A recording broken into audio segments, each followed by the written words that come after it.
Welcome in to another edition of Insomnia Maniacs Tarot with your host, Tropical Empress in Spirit. Hi, beautiful people. How y'all doing? What y'all been up to? Did y'all have a good weekend? Have y'all been keeping yourselves out of trouble while I was away? You know the saying, when the cat's away, the mice will play. Speaking of cats. Hi, Eternal. Hi, Moonfox.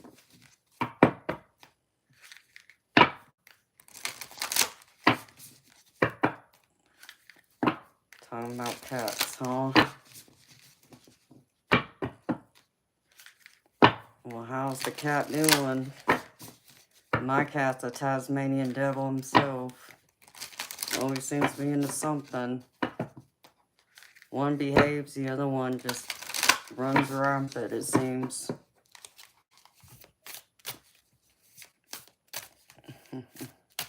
Hi, Eternal.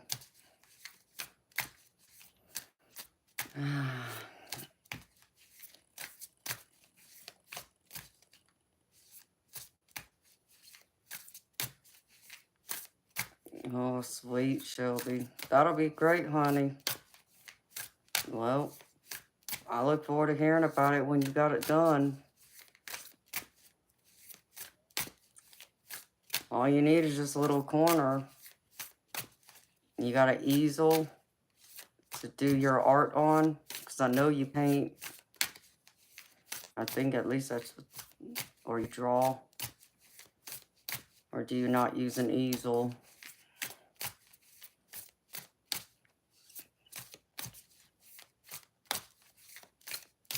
Hi, Eternal. How you doing, babe?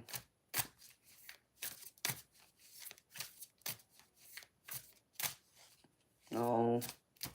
Well, hopefully you get along with your managers.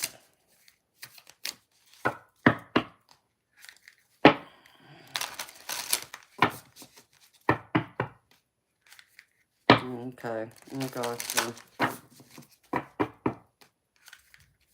Yeah, I can't. Yeah, me trying to paint. Yeah, that's like trying to get me to speak a foreign language. I don't think it's gonna ever happen. And me trying to draw, it's like maybe some stick figures. That's about it. Well, I'm happy to hear you're doing well. Hopefully you got a lot done today, over the weekend.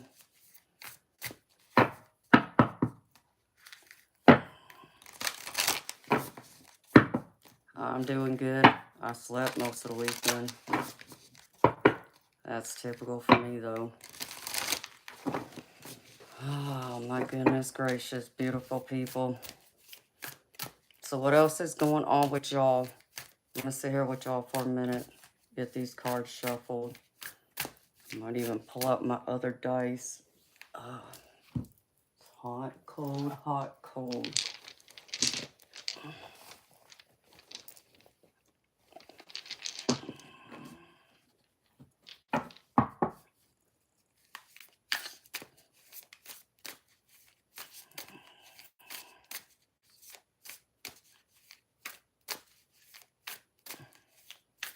She wasn't feeling it today, huh? I don't know, maybe I guess the whole week drained her. Hey, you know,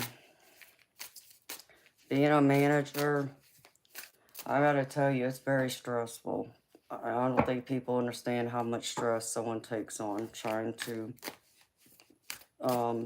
delegate responsibilities and then having to be the one that makes the final decisions in the end. I know I didn't like it when I did it.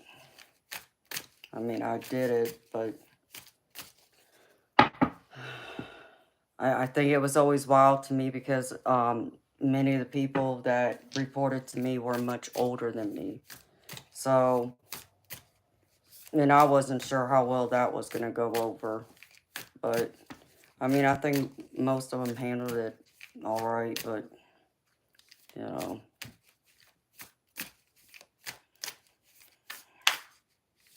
Mm,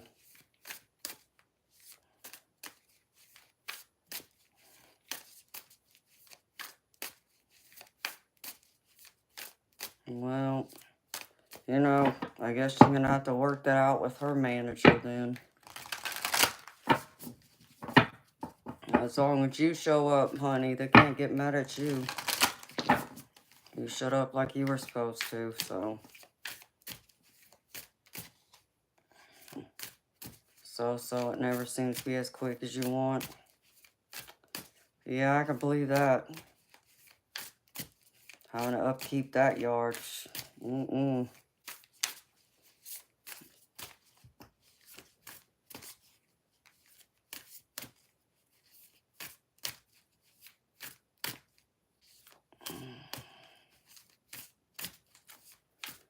I mean, you know, if y'all are short, I think, I don't know, Shelby, you know, your manager, and I'm assuming this is the store manager, and then I'm assuming her boss would be like the district manager, one level above her, and then I'm assuming y'all have like a division or area manager. And truth be told, I mean, whether she's been able to hire people or not, she's also right. She's supposed to be able to lean on her managers to help fill in.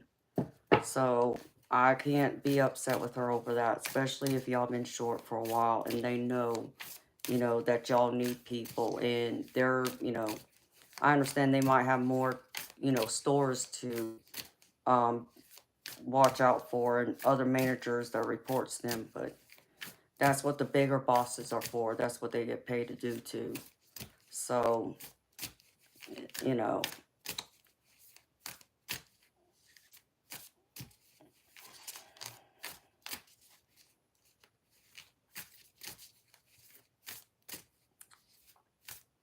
yeah, I don't know, honey. She could be having personal things going on, or she could be burned out. She might need a vacation. But maybe the managers won't give her one because y'all are short. And then she's not getting much help from her bosses like she should be, so she's not getting the support she needs to be able to be good at her job, to be able to operate the store. When the division manager, district, or area, whoever, you know, the title is that's above her, I can't be really upset with her about that because I'll share a story with you. Um, you know, when I started in the restaurant business, I actually started out as a hostess. And I had no intentions at first of ever waiting tables. But I remember my parents saying to me, they're like, why don't you wait tables? You'll make, you know, a lot more money waiting tables. And, you know, at first I was like, nah. Well, one day I come in and I'm thinking, you know, I'm going to be the hostess like I'm supposed to be. Um, they're like, oh, well, we're short. You know, so and so called in. Guess what they did? They threw me on the floor to wait tables. And I looked at them like, yeah, okay. How else is this going to work out? You know, I didn't know how to write down any of the orders. Um, did I know the prices? I mean, it was all of that. I had to learn that like on my own. So I didn't get any official training. But to my surprise, I ended up being better at it than I thought I would. I ended up handling a lot better, even under that pressure of not having any training, of being able to do that job. And, you know, I ended up, you know, getting spoiled because I got my own schedule. Like I got to nitpick what schedule I got every week. And my managers, you know, were so impressed with me because they knew a lot of the customers that came in there. A lot of them wouldn't come into that restaurant unless I was there. And they told my managers that. They're like, no, if we don't see her car parked out there, we don't stop. We keep going. So, well, one of the managers got my store manager either quit, got fired. There was something. So we were without a store manager. And the district manager had 2 other stores, 2 other restaurants he was, in charge of. So he couldn't be in our store plus try and cover for the other 2 stores for the managers for their days off. So he kind of looked at me. He was like, Amanda, you've been here for some years. You know what you're doing, and whether you realize this or not, you do have a lot of, there's a lot of respect. People have a lot of respect for you and what you do. So, you know how to do this job. So, we are trying to find someone to run the store, to replace the person. But in the meantime, why don't you take it? In fact, why don't you just take the position? I just looked at him crazy. I'm like, yeah, no, I couldn't take it on. And it wasn't that I couldn't take on all that extra stress and responsibility. It was because my mama was still alive.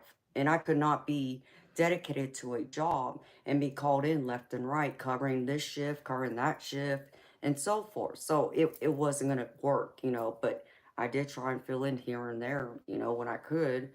And then when they did finally hire a store manager, um, even he looked at me like his assistant manager, even though I didn't officially have the title nor did I get paid for it, but he did rely on me a lot.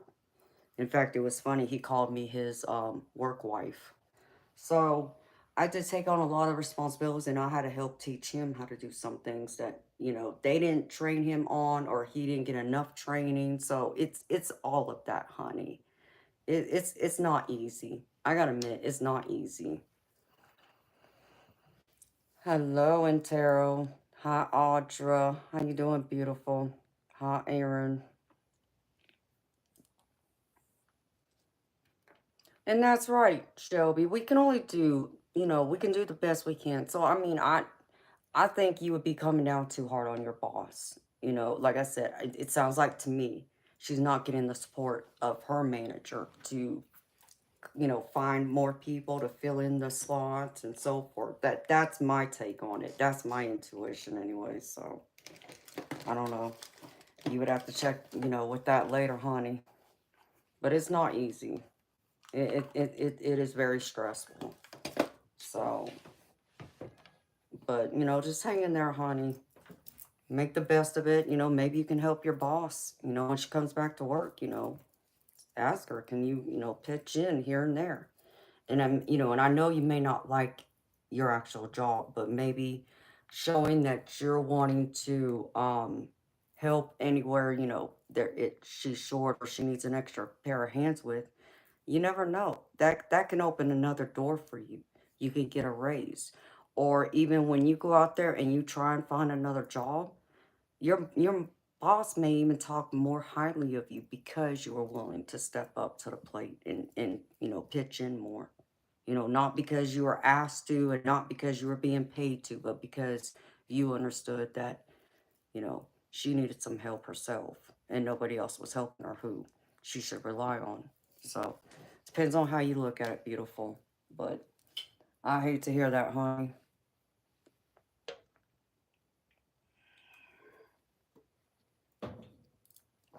It's a struggle either way, sweetheart.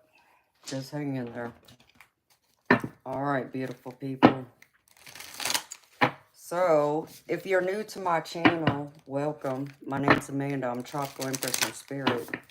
If you've been here before, welcome back. Thank you for joining me. What I'm getting ready to do is a general collective reading.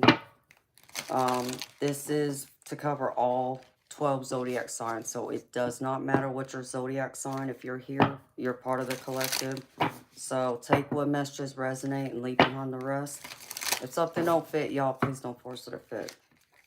And if you would like or have any personal questions, wanting a personal reading from me, I have this board back here that has all the info for that.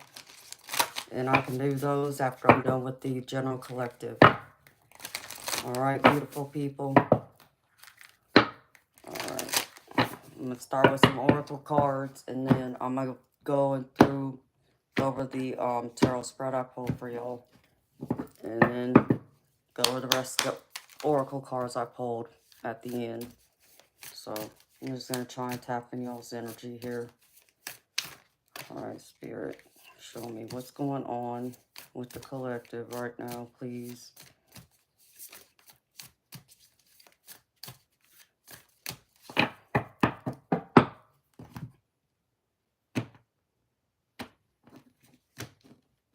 Oh, that would be great, Shelby.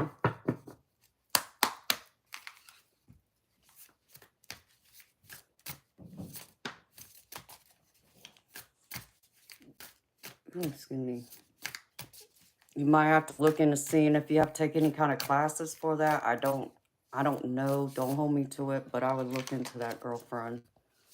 So be proactive and look into it now. Unless they say they will train you, which there's always that possibility too. Ooh, Spirit saying it's time to ground yourself, you know. It's like, you know, trying to take a time out, like, you know, especially like you, Shelby. Grounding is very important. And it's important to kind of keep yourself solid because, you know, with so much chaotic energy going on around us, going on in the world, but even in our close circle, whether it's in our personal life, dealing with family, friends, romantic partner, or in our professional life, you know, at work, you know, there's always all this different energy going on around us. And it's hard to kind of like stay grounded, stay relaxed. Sometimes, you know, we can get overwhelmed and not able to focus or think clearly.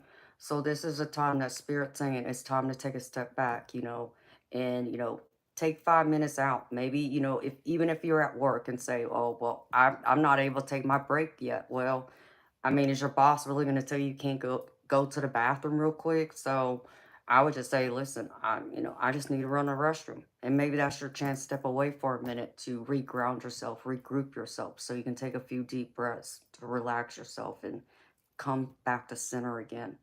And then when you're out, you know, at home, by yourself, or even in the morning when you're getting up for work, or even when you're taking a shower, that's a great opportunity to also try and ground yourself so you don't get so overwhelmed.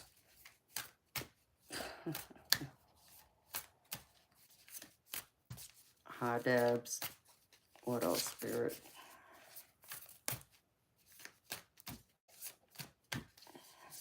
You know, I have a hard time trying to ground myself. I gotta admit that. Yeah, because Spirit wants you to know, even when things seem chaotic and there's a lot going on, they want you to know that you still have a lot of support around you. And they want you to stay focused. Even though that may be hard to do at times, stay focused at the task at hand. Stay focused on, you know, what you got to get done that day, that week.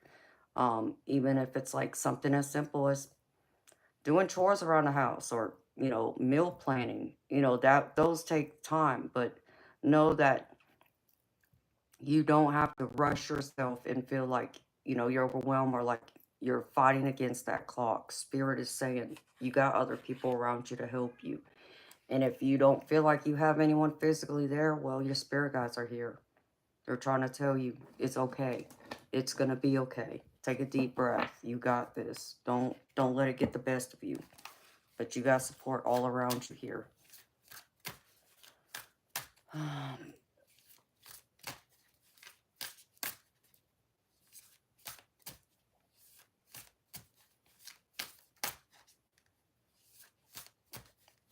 Audra, what do you mean you can't cleanse the decks, beautiful? What if you're not used the smudge? Um,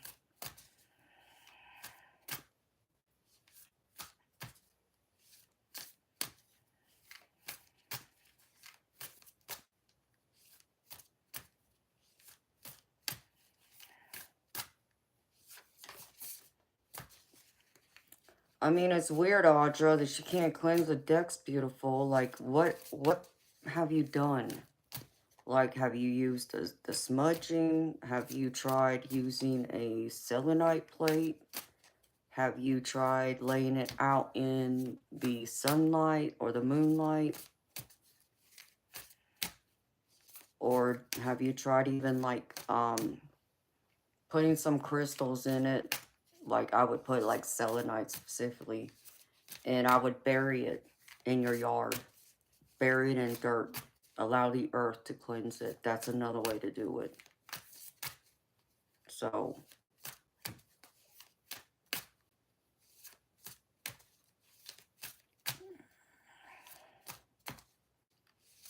I don't know, Audra. Something's off with that girlfriend. Are you talking about... Are these the ones that you bought from, like, a garage sale or something?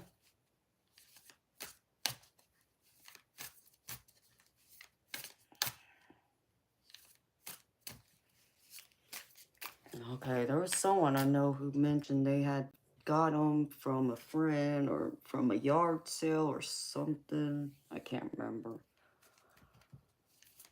Well, that's interesting, beautiful. I don't know, beautiful. You might want to look it up.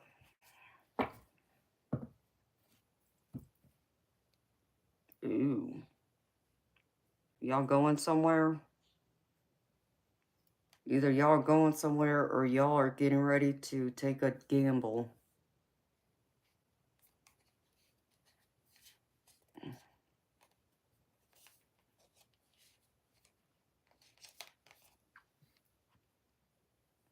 Yeah, you can always use, Debs is right. You can use obsidian or, black tourmaline with it. And it would help it.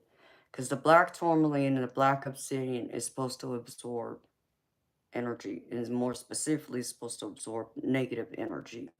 So I would try doing that. If you have any, beautiful, use that. If not, try and get some. It would be good to have out of the way. Like, you know, my crystal grid has the black tourmaline here. But like, I have black obsidian here. And I have it around here and other places. I got several pieces of it. So...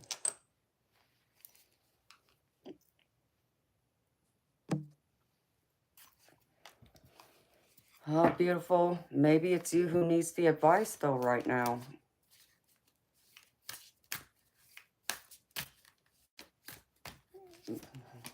Maybe Spirit's trying to get your attention, beautiful, and they don't feel like you're listening to them.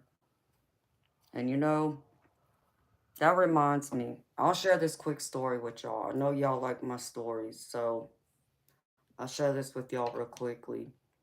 You know, even though I read for y'all, and, you know, I trust myself to read for y'all and to be accurate, you know, my spirit guides come through and, you know, help bring forward the messages for me to give to y'all and such. But when it comes to myself, do I trust myself to read for myself? Yeah, no. You know, I always worry about having a bias, you know, instead of reading what I need to read or bringing forward the messages that I need to hear.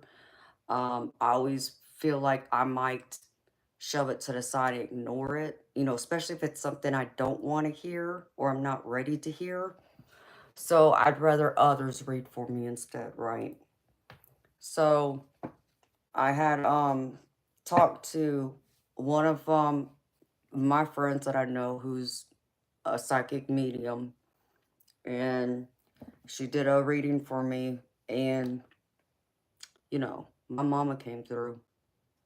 And you know, my mama was telling me about how, you know, she was not only so proud of me, but she also, you know, wanted me to know that I've gone farther than she ever could. That, you know, whether I realized it or not, that she was psychic, which I knew, I intuitively knew. Whether my mom admitted it or not was completely different, but I knew she was. And, you know, she would send me a few messages through the years, you know, before she had passed away. So, and she's come to see me since then, and she has shared certain things with me that I know only a psychic sense, even though she is a spirit, yes, but it's a little different.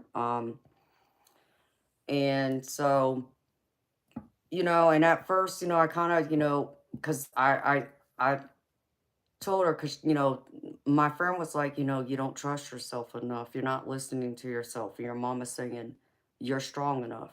You know, you're supposed to be doing a lot more than what you're doing right now, but you don't see that yet. And this is what your mama wants you to know. You're supposed to go farther. You're supposed to do more. But you got to believe and trust yourself, you know, that you don't need to come to someone like me to hear from her. You know you can hear her. You know you can talk to her. I'm not telling you anything that you don't already know. Yes, this is true. And she's right. Yeah, I know my mama will come through. But there's been those times that, even for me, because her soul, her spirit is so soft, there's times that I don't even know that she's here. And I may not realize it till later because her vibration is just, it's that gentle. It's you know, the way I could describe it, it's like a water stream. You know, you think of like just a stream going down, you know, not rushing water. It's just a gentle peace, serenity type stream, right? To where if you were to throw my daddy in there, his is more like a you know, a gushing waterfall. Like I can't mistake his spirit. Okay, so it's night and day with them two. And so my mom even, you know, because I told her, it's like, well, I know what she's saying, and I'm not going to sit here and say that I don't believe her, because I know I've been told this by other psychics before. And you know, my mom was telling me about how, you know, she doesn't need to guide me. She, you know, because I said, well, Mama, what am I supposed to do? You know, tell me what am I supposed to do next? And she's like, she says she can't. That's not what she's supposed to do.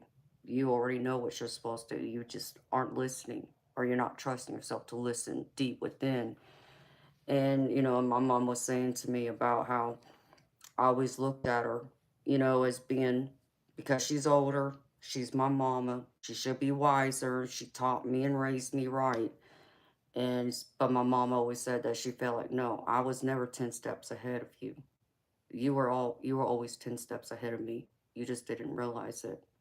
You know, you always been my strength. And that hit home, you know, and I almost got teary-eyed, you know, because, and I knew my friend, I knew she was connected to my mama. I knew that after she said that to me. Because as soon as, you know, we were done talking, my mama put a song in my head. And it's a song that she would sing to me and my brother all the time when she was alive. And that song is by Bette Midler, Wind Beneath My Wings. And so I knew, you know, that song talks a lot about what the message was that, you know, she, you know, got through from my mama for me, you know. And, you know, I think sometimes we put too much pressure on ourselves. And, you know, and that's not just from a, you know, a psychic, spiritual sense. This is in life in general. And I think sometimes we even try, you know, without we, whether we recognize it or not, we compare ourselves, but we even look to our parents like, well, what would they do? You know, we constantly ask ourselves, well, are we making the right decisions? Are we doing it this way? You know, what would you do? And kind of like I was doing with my mama, you know, like, mama, what am I supposed to do now? You know, because I know my mama knows what's going on. And so my mama told her to tell me, you know, if I feel I need to run away, that it's okay. She would support me. And I understood what that message was too. And then I said to my friend, I said, well, I said, I guess my whole worry here is that if I were to do that, you know, not that I can't handle being single, because I can. And she laughed. She's like, yeah, but your mama said you ain't gonna be single for long. So don't you worry about that. And I just cracked up laughing. I'm like, oh my gosh. So my mama already knows what's coming. Even though, you know, she let me know a tiny hair, but she didn't say like when, how long, who, you know. But this is what I also want y'all to know. Like, I try and tell y'all, your family on the other side knows everything that's going on in your life. Whether you realize that or not, whether you know that or not, whether you've been told this already or not, because they see what's coming in the future, the things that have already been pre-planned. And I know for some of y'all, that's still crazy to hear. It's hard to wrap your head around the fact that we're all, you know, taught that we have free will. We get to decide what happens today, tomorrow, next week, and so forth, right? And yes, this is true, okay? It's true for the most part, but understand me. There are certain things that we all agree to before we incarnated into this life. Certain experiences we're meant to go through, certain people we're meant to meet.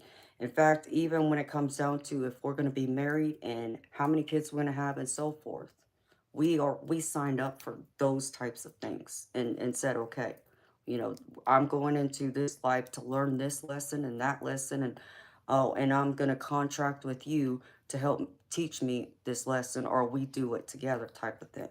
So that's what my mama was relaying to me. So I always thought that was interesting. Hi, 420. How you doing?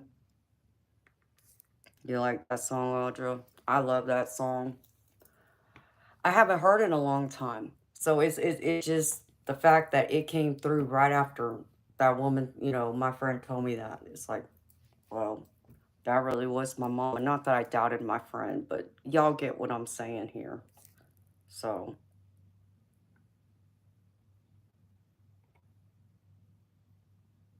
I love that. Go for it, Debs.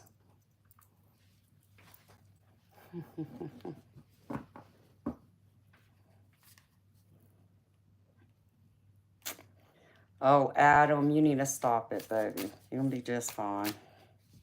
Ain't nobody gonna kidnap you.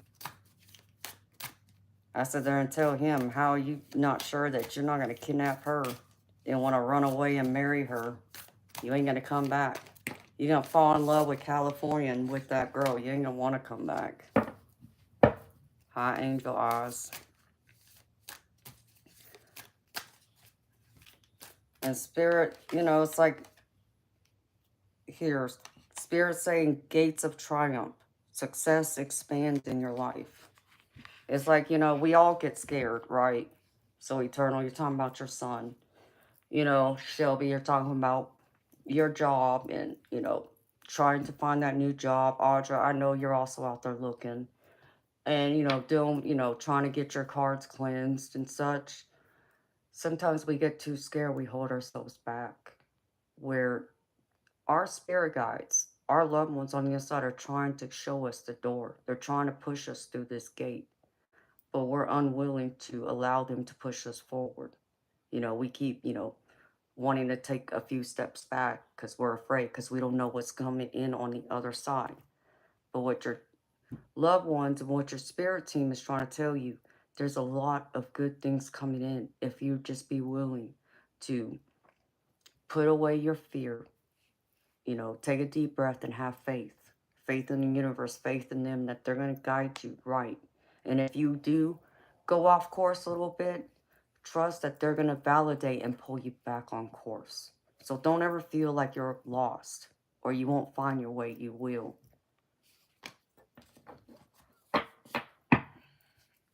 Absolutely. We all are being pushed. And I think that's a good thing, though.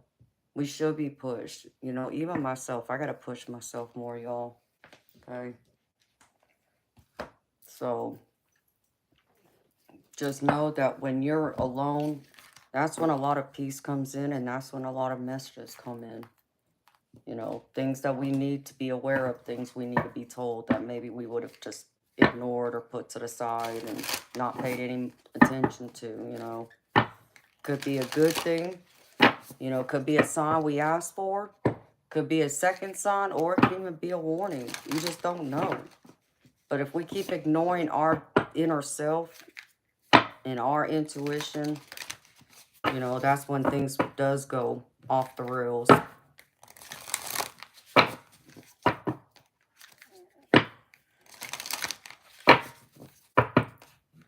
Yeah, Angel, I know, girlfriend. It's hard. I know it's hard to have faith. But you gotta keep holding on. Even when it seems hopeless or it seems dim, it won't be that way forever as long as you keep making steps to change it. So, I've seen so many people overcome a lot, and it's wild. Both good and others. It's like, I just, you know, people talk about me, give me credit for what I've been through, for the people who know me that well, but I hear some of these other stories and I'm like, yeah, I couldn't survive that, I don't think, but that's me. And hey, Bob, if you didn't hear me, baby, hi, babe. All right, spirit symbols, real quick. I might pull from this other deck. I don't know. I'm just gonna pull a few from this, and then, oops, go over the tarot.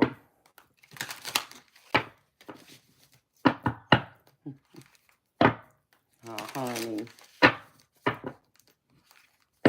All right.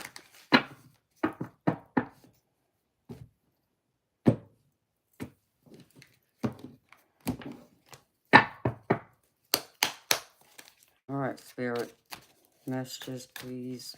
Thank you.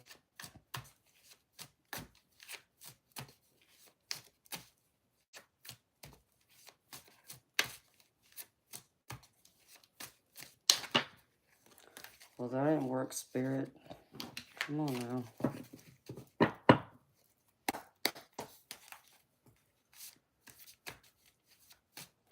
Oh, that it is, Debs. I gotta admit, I almost took tonight off, but I couldn't. Be independent, spirit singing. And be content. Be open to love and relationship. You know, be independent, yes, but also don't be so independent that you don't receive or give love to others, whether that's your friends, family, work colleagues, or a romantic partner. You know, be the balance of both. Have enough of both. And that'll push you forward. Especially if you want the love of an animal too. That's unconditional love. But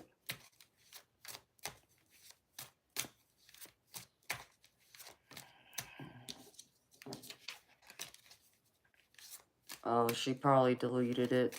420. Spirit. What else?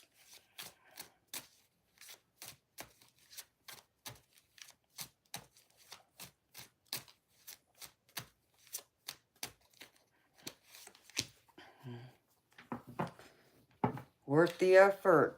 Embrace challenges as opportunities for growth. Knowing your dedication will lead to rewarding discoveries.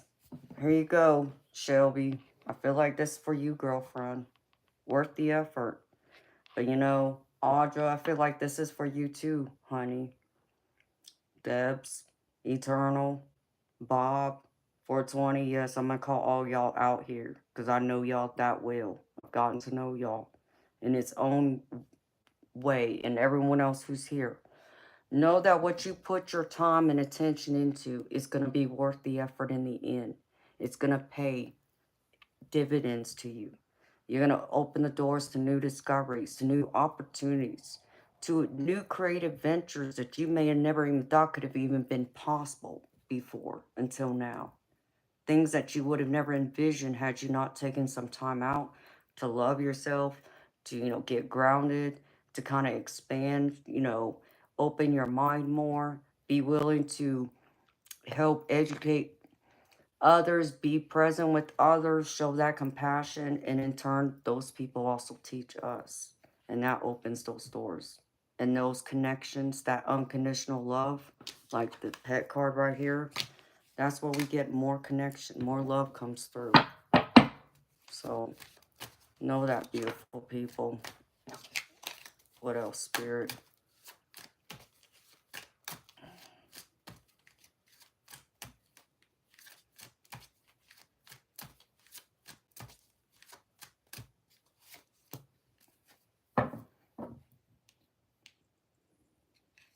All right. Spirit wants you to think things through. And also, if you're considering risky investments, to be careful. So, gather info on people.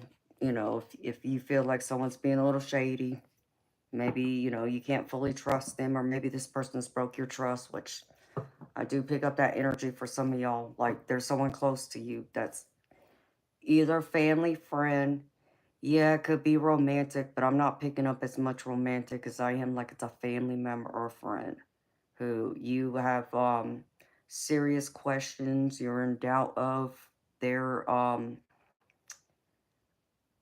truthfulness with you, their authenticity, um the feeling of like they're putting up a front just to please you or to not fight or like they're hiding something. So spirit saying be extra careful. If you're getting this intuition hit, trust it. Don't be afraid of that. Spirit's trying to tell you, like I just said about, the story I shared with my mama, like they're guiding you, trying to show you, trying to guide you right so that you don't go so far off course. Real spirit. And here it is right here. I can't make this up. I said guided. Know you're being divinely guided. No matter what it is, no matter where you're going, no matter the thoughts, the ideas, points of views, what you do day in and day out, is being divinely guided. You may not even realize this because many of these messages are coming through in your sleep when you're dreaming. Whether you remember your dreams or not, it doesn't matter. It's not the point. The point is you subconsciously know this. It's just whether you recognize it in the conscious where it kind of comes up into your mind. So you're like, wait a minute. It's like a deja vu type deal. Like, wait a minute, didn't this already happen? Didn't we already have this conversation? That kind of thing. I just had that with someone recently. And it's like, huh? Wait a minute. I know we had this conversation already, but I knew we hadn't, but it felt like we did. Why? Because I already dreamed it. You met a woman trying to help you, but I felt spirit saying back away from her. Well, honey, that's good as you listen to it, honey.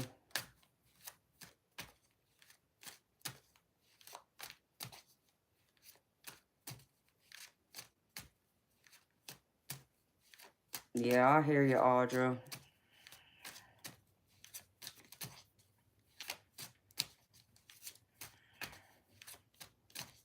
Yes, Jennifer, they are.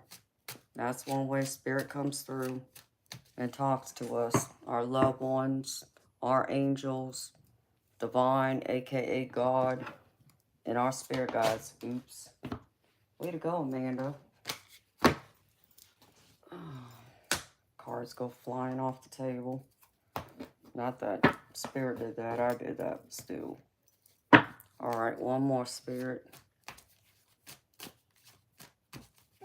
Then I'm gonna get into this tarot, y'all. Exploring. Spirit wants you to be open to exploring. Face the mystery of uncharted passages with the courage to explore unknowns. So here again, it's like being divinely guided, right? We don't have all the answers. There's so much out there we still don't know. But if we trust ourselves, trust, our intuition, our gut feelings, even trusting the people around us, the people around us that we trust, that we lean on, ask for advice, they mention something. Does it resonate? Do you get the chills and you're just like, oh man, please don't say that, even though they're telling you the truth and it might be hard to hear that truth, but it hits that way, right? That lets you know that's where your intuition is letting you know. But Spirit wants you to still take a chance and explore. There's things out there you're not going to always know what's coming towards you, but you just got to believe that you are being divinely guided and also divinely protected to go down whatever roads, whatever pastures, whatever maze you got to go through to grow, to make it to the other end. If I can talk right, y'all. All right, let me put this to the side.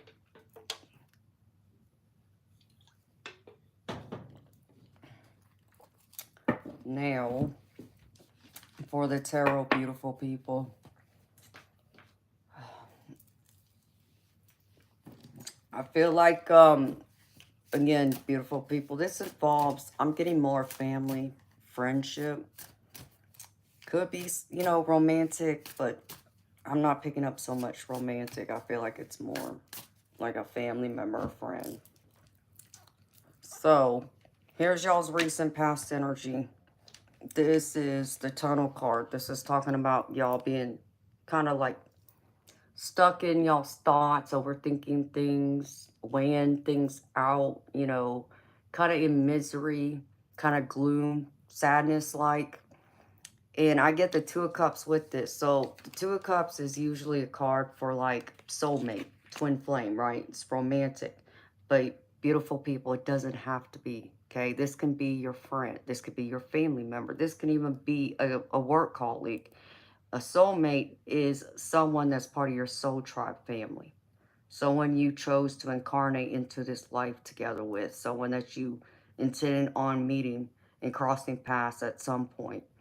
And they are the people and spirits you will, you know, be with when you go up to heaven, you know, that kind of thing. So there seems to be some kind of question around this friendship, this family member, where you are in deep question now with things just not feeling right. Um, you feel lost, you know, I feel like things have been a little dark, a little hazy. You're lacking clarity right now. I feel like someone hurt you real bad. Um, and now it's a matter of what to do next. You know, you're kind of weighing it out, seeing what is this person going to do next? What are they going to say? Are they going to apologize? You know, do you have to reach out to them to try and make this, you know, relationship work? Or um, is this person going to come towards you? And so you're like at this crossroads. This is y'all's present energy, trying to weigh this out, deciding what to do next. I feel like some of y'all are going to have to travel to this person, or this person's going to travel towards you. You know, this is someone you do care about, you know. There is this excitement of this person. So this person is close to your heart. Because I get this Three of Wands energy here. And this Three of Wands is all about, you know, being excited about a person or situation. Okay, so though this person may have hurt you, you know, it's also saying to me, you know, you really do deeply care about this person. And I feel like many of y'all would go through hell and back, cross oceans if you had to be there for this person. But things just don't feel the same right now. There's just this lack of feeling like there's just not the honesty, the respect.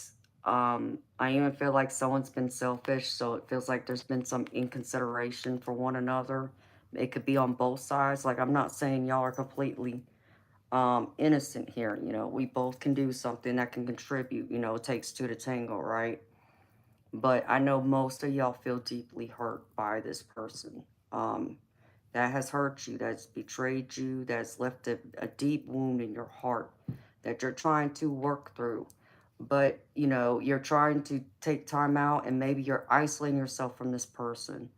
But you also miss them so much at the same time and it's driving you crazy. So you really wanting to now take a chance and possibly reach out to them, say like, you know, can we try and talk about this? You know, I need some clarity. I need some understanding. Like, why did you do this? Why did you do that?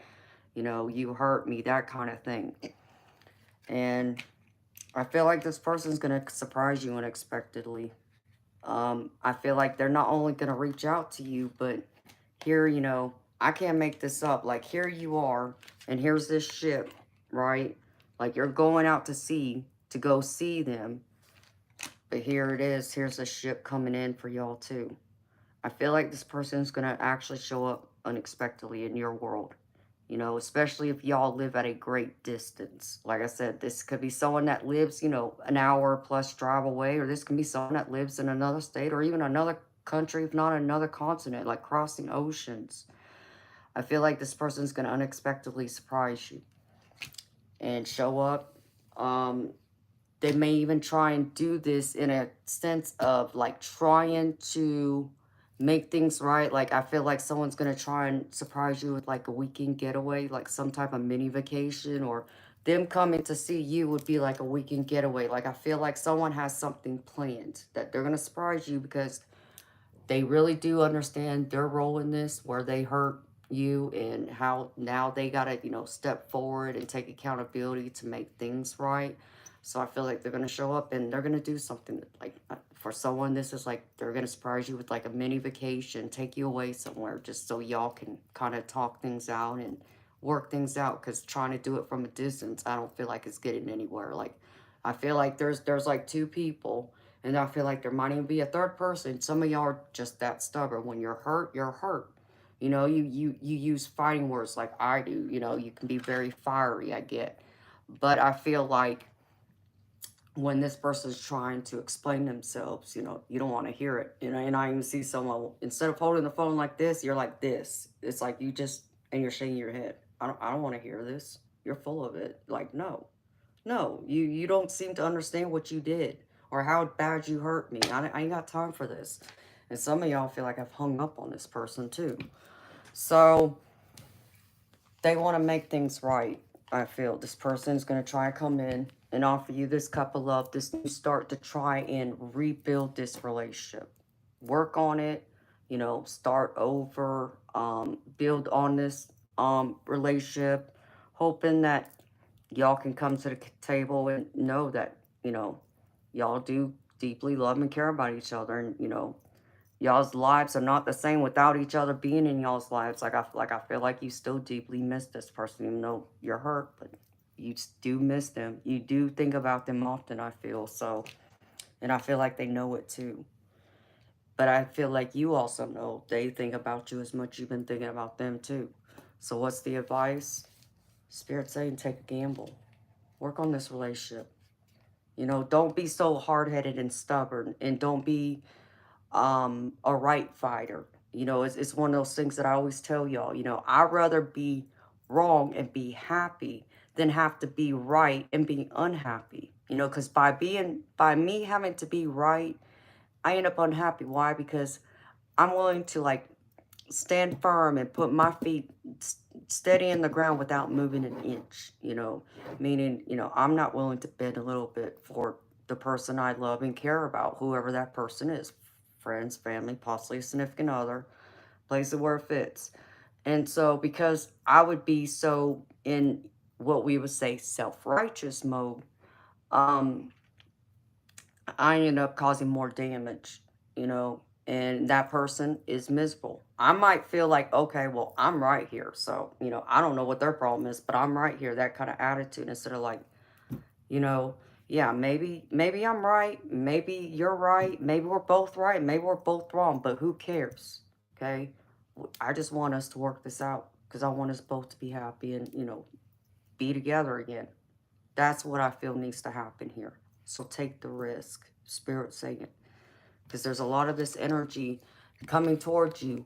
Messages coming back and forth. They're either calling you, trying to reach you, and you're not answering, or they're messaging you, or it's the other way around. And like I said, they want you to take action. They want you to meet this person halfway. Be willing to say, you know what? I still feel like you're wrong. I'm more right. But I'll say, okay, maybe we're both right and we're both wrong. And it doesn't matter how that scale is, whether they're 80% wrong and maybe you're 20% wrong, you know. And then, of course, if they're 80% wrong, then that means you're 80% right, that kind of thing. It doesn't matter where that scale is. Can you both still say, we're both wrong, but we're both right? Can we come to this table now and, you know, work on our relationship? You know, we miss each other. You know, we're sisters, we're brothers, we're friends, we're mother and daughter, mother and son, father and daughter. You know, whatever this relationship is, you know, husband and wife, boyfriend, girlfriend, place it where it fits. Love's always worth the battle. It's always worth fighting for. Instead of always being on the sidelines like, nah, no, I don't want to talk to you. No, you hurt me. No, I'm right and you're wrong. That kind of attitude. Don't do that. Okay? Understand me, beautiful people. Even for someone like me, I would tell you, I've had those moments where I get angry. When someone hurts me, don't talk to me. And I mean it. You know, if you push me to that point, it's not a matter of me just cussing at you and letting you know that you know, really hurt me and ticked me off, because the F word will come flying out of my mouth left and right. But I need my distance. So, which means I need to take a step back. I need to disengage from you for a day or two so I can calm down and process everything. It does not mean that I'm punishing you or I'm giving you a silent treatment. That's not how, I feel about it, but I understand the other side. They may feel that way, but that's not how I intended. I'm trying to process my emotions and think the whole thing through before I try and step back to the table and try and have a conversation with that person where I'm more calm. I'm more clear-headed. My emotions aren't so fired up as they did, right after it happened, you see? So there's a difference. Swallow your pride a little bit. Be a little more loving, be a little more compassionate, be a little more forgiving, give a little more, you know. And I understand it means you also got to receive on the other end too. It's a give and take, yes. Again, like I said, it takes both. It takes two to tango. It takes it both on both sides. Just be willing to say we're both right, we're both wrong. Can we get over this and move forward? Yeah, we shouldn't have done this. You shouldn't have done that. Yeah, I probably shouldn't have said this either. Whatever that is. But be willing to come to the table. Because I feel like you'll be missing out if you allow this to continue on. I feel like, even for someone, and I just got this, Spirit said for someone out here, if you're talking to someone, and this is a romantic connection, so if you have not spoken to someone, but, you wish you could talk to this person, or you wish this person would take your call, acknowledge you, but they're ignoring you because maybe you hurt them. And you're not willing to come to the table and say, I messed up. I messed up. I'm reaching out to you and telling you, I messed up. Okay, I'm sorry. Can we try and work on this? Because I miss you. I'm sure you miss me too. Whatever you want to say. Don't, waste a good day to let someone know how much you care about them. Because you're not promised tomorrow. Just remember that, beautiful people. Because if you can, really come off your high horse, will say, of, being right, being stubborn, setting your ways, whatever, and give this relationship, this person a chance, could even be a group of people for someone out there, you're going to find a lot of freedom, a lot of relief, and I feel like there's going to be a lot more happiness because there's a lot more abundance coming in behind this. I feel like this, for some of y'all, this needed to happen. I feel like something needed to be said. Something needed to be addressed that kind of got buried behind, under a rug that didn't get talked about before. Maybe this is where that final blow came. And it's caused this big rift. So now it's now being addressed. So be, loving, compassionate people, forgiving, and mature adults to talk about this. If you can do that, it's going to bring you a lot of abundance, a lot of happiness, because here you are, and here they are. King of Cups, more mature, loving, stable, nurturing, gives, shows their, emotions on their sleeve, they're not so macho or, keep their emotions within. You really are vulnerable with this person. You really share your emotions in your heart. So you're going to be missing a piece of yourself if you allow this to go on further without talking and trying to work it out. So Spirit's encouraging you. They're behind you, beautiful people. And trust me, I know, because, listen, I also went through with my oracle cards. I pulled out one of my decks. I wanted to know what the emotions were on both your side and their side. Okay, well, I could tell you at the bottom, okay, they're already saying, I know I messed up everything. They know they messed up. And they're saying it right here. Okay? They may not be saying it out loud to you just yet, but they know deep down they really messed up. And I feel like they're genuinely sorry. I feel like they're trying to do everything they can to kind of like bury themselves and work to not think about this, but this is really hurting them deep down. Okay? And they're even afraid right now to reach out to you. I'm afraid to contact you. And I feel like you even feel like, I wish I had treated you better. So either you or them feels like you wish you would have treated each other better. And the other thing that's clear, y'all can't stop thinking about each other. So that's love. Okay? You're missing each other. Give it a chance to be fixed, to be healed, so y'all can come back together in happiness again. Because Spirit wants you to listen to your passion, right? Because the other oracle card I pulled from the Gods of the Hidden Realms, in the midst of the radiant fire. And it says, inspiration is one of the most profound gifts from your higher power you will ever receive. It's like being handed a magic acorn containing the blueprint for an extraordinary oak tree of meaning, adventure, transformation, and fulfillment. Your only job is to accept it, plant it, and tend to it in your field of dreams. Trust in the divine fire that burns in your heart and pay attention to the prompts from Source. That still small voice will tell you the next step on the path of your best life. Once you commit, things come together to help make it happen, regardless of any specific action on your part. This brilliant idea, this creative impulse, this joyful moment is a gift. So many people ignore it, thinking it will be too much work or that someone else is better suited for the task, but not you. Let this inspiration light your inner fire and keep tending to the flame. Feel the passion and optimism. Know that you are chosen for this unique path. You are passionate about this person just as much as they're passionate about you. There might even be an obsession here, but there's a lot of love, there's a lot of joy here. And I feel like this person, you are their inspiration. Or maybe for them, um, you feel like they're your inspiration. Or maybe you're each other's inspiration. Maybe y'all, get creative ideas, off of each other, just talking and, thinking things through, problem solving, trying to help each other. That's what relationships are all about. That's what love's all about. Every kind of love. Okay? Why? Because this person, the truth of it is, they feel like home to you. And you know this.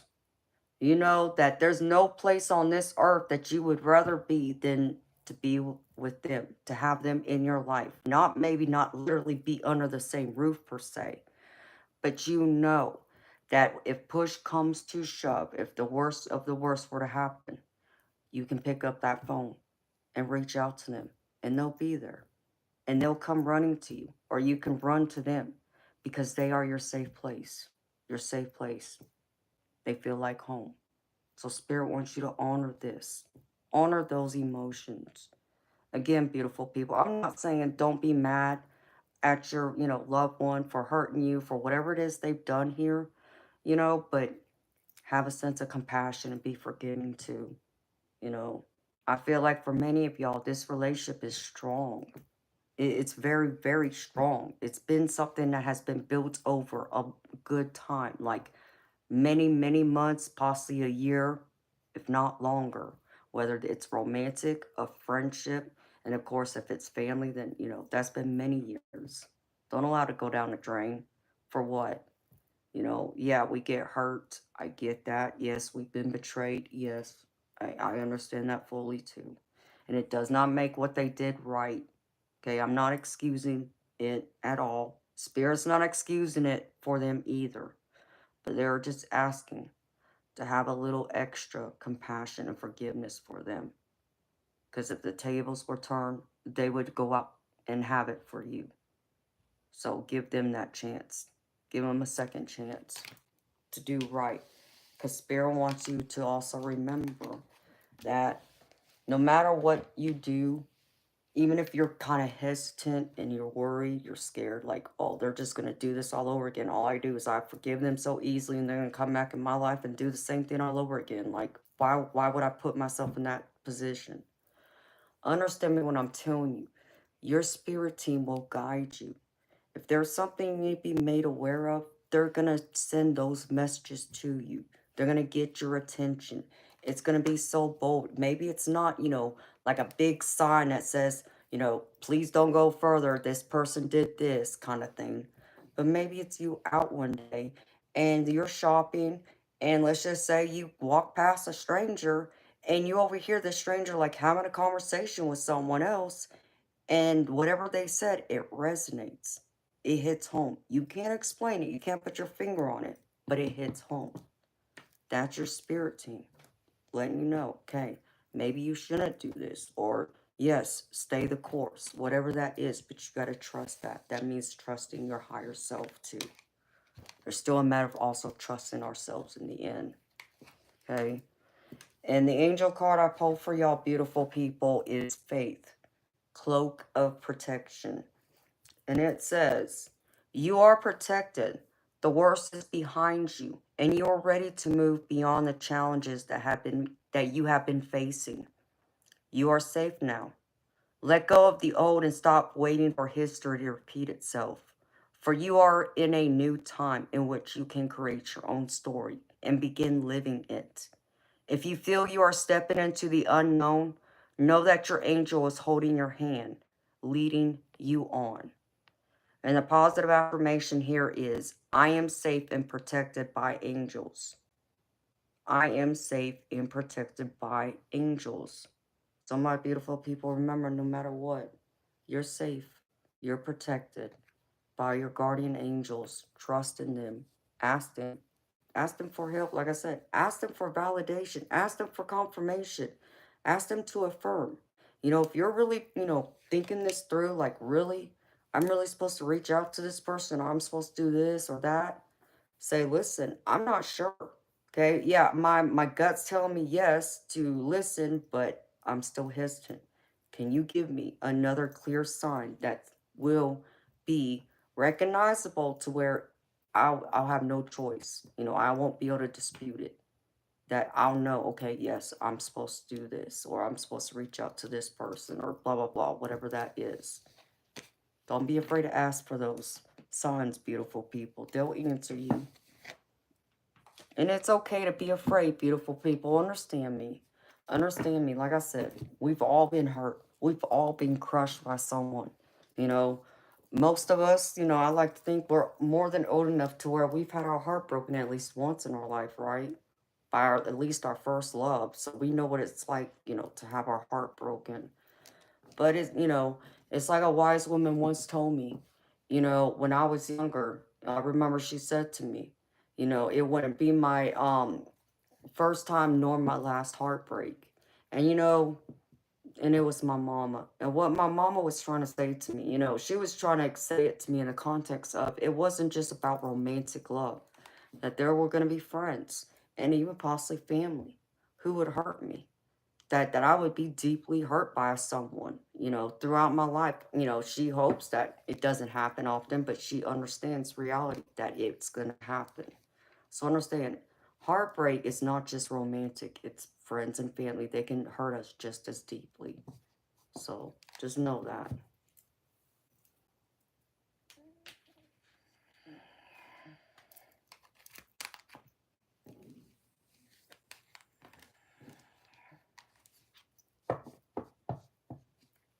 High silent wings.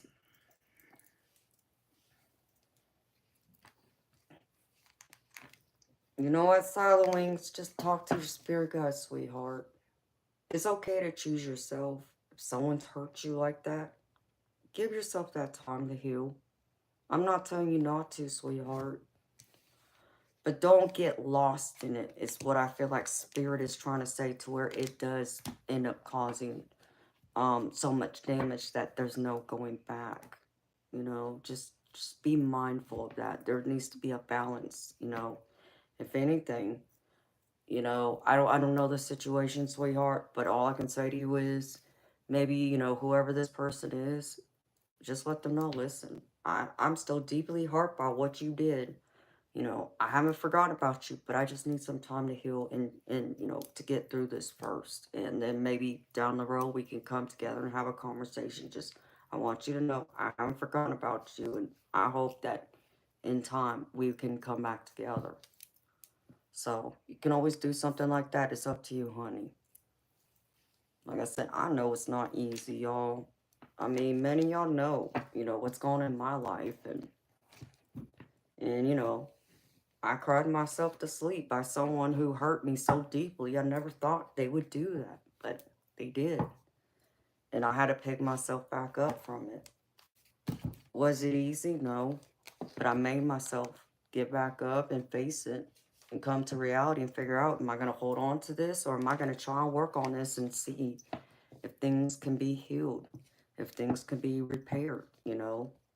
That's all I can do.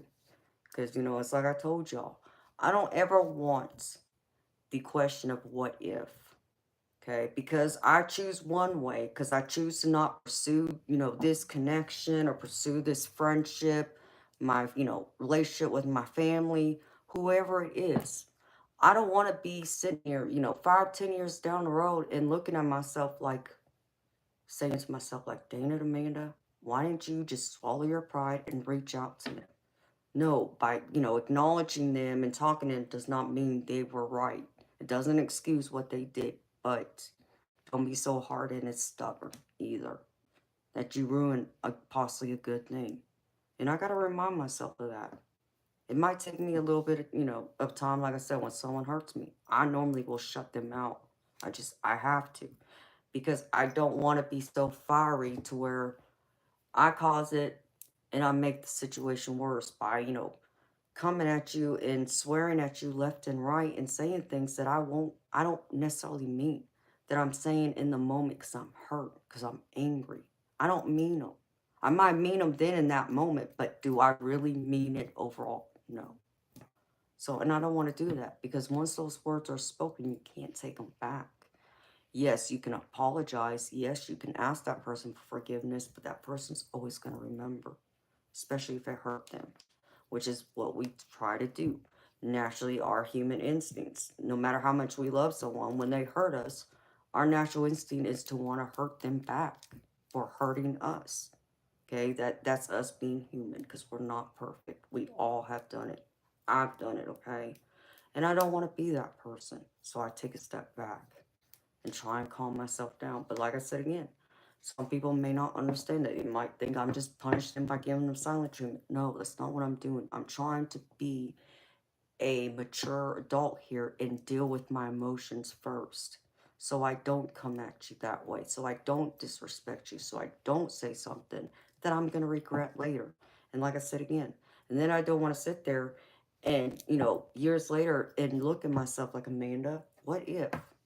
Why couldn't you have just, you know, swallowed your pride and accepted their apology or whatever? Okay? I don't want that. I've already been through that. I've already had those regrets. I'm too old now to understand and know better.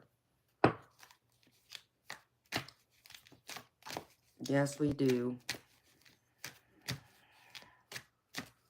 You're right. We're only human. And you know, and, you know, the divine, aka God, whatever label y'all want to call him by, higher being, you know, and our guardian angels, they know this. Our loved ones, they know this. You know, we're put here, yes, we're a soul, and we're put in a physical human body with human emotions. And and I just saw a bright spirit orb to the left of me. And we're supposed to deal with our human emotions, and they understand that. We're dealing with human emotions. We're not going to be perfect. That's part of us learning how to, you know, navigate those emotions. How well do we adapt? You know, do we grow? Do we change? Do we learn from prior behavior and how things turn out to now? We can only work on ourselves to be better. And all I can say to y'all beautiful people is, don't try and compare yourself to others, and surely do not try and compete with other people, okay? The only person you should be competing with is yourself. Be better today than you were yesterday, and be better tomorrow than you are today. That's all anyone can ask of you. As long as you can be proud of you, and you feel Divine's proud of you, you know, if others are or not, you know, that's their problem, their business, you know, but don't allow it to get you down either. Can you hold your head high every day and lay your head down and go to sleep peacefully, knowing you did the best you can with what you have, with what you know? And all you can do is hold yourself to a higher standard and do a little bit better tomorrow. That's it. Amen, Bob. There's that too. You also got to love yourself more before you can love someone else. This is true as well.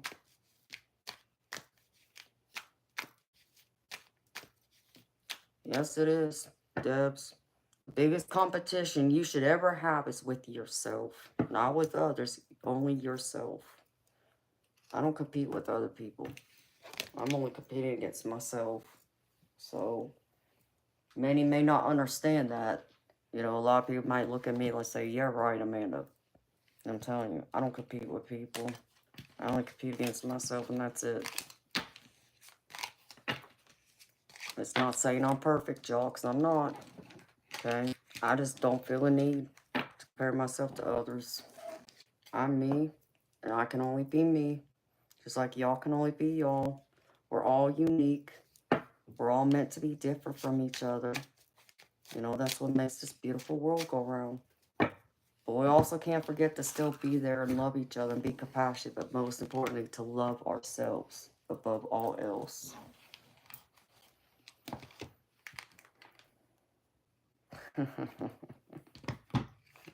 You're so funny, Bob. Well, baby, I hope they said some good things back to you.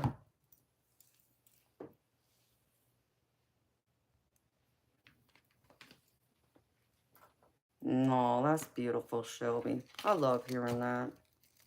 You know, hey, even it happens to me too, girlfriend. Know that. I realize how many times that I've been humbled and, you know, reminded. So, I'm willing to acknowledge and admit it. I'm not perfect.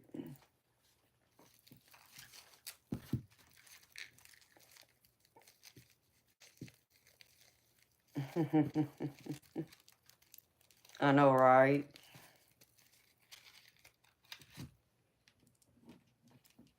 Hi, Maureen. How you doing, beautiful soul? That's right. It starts with us. You know, we can't expect change from others if we don't first demand it from ourselves and embody what we expect to see in others. You know, it's like the saying, you know, you gotta be the change, you know, you seek in others. Make sure you embody that instead of going around judging and pointing fingers, you know. Be the change you want to see in the world. And you know, when it's like, you know, beautiful people, you know, I got mixed feelings about this because, you y'all been, you know, with me long enough for y'all who've been with me. Y'all know I love and accept everybody, right? As long as you're respectful and, you know, treat each other nicely, you know, doesn't matter what you do.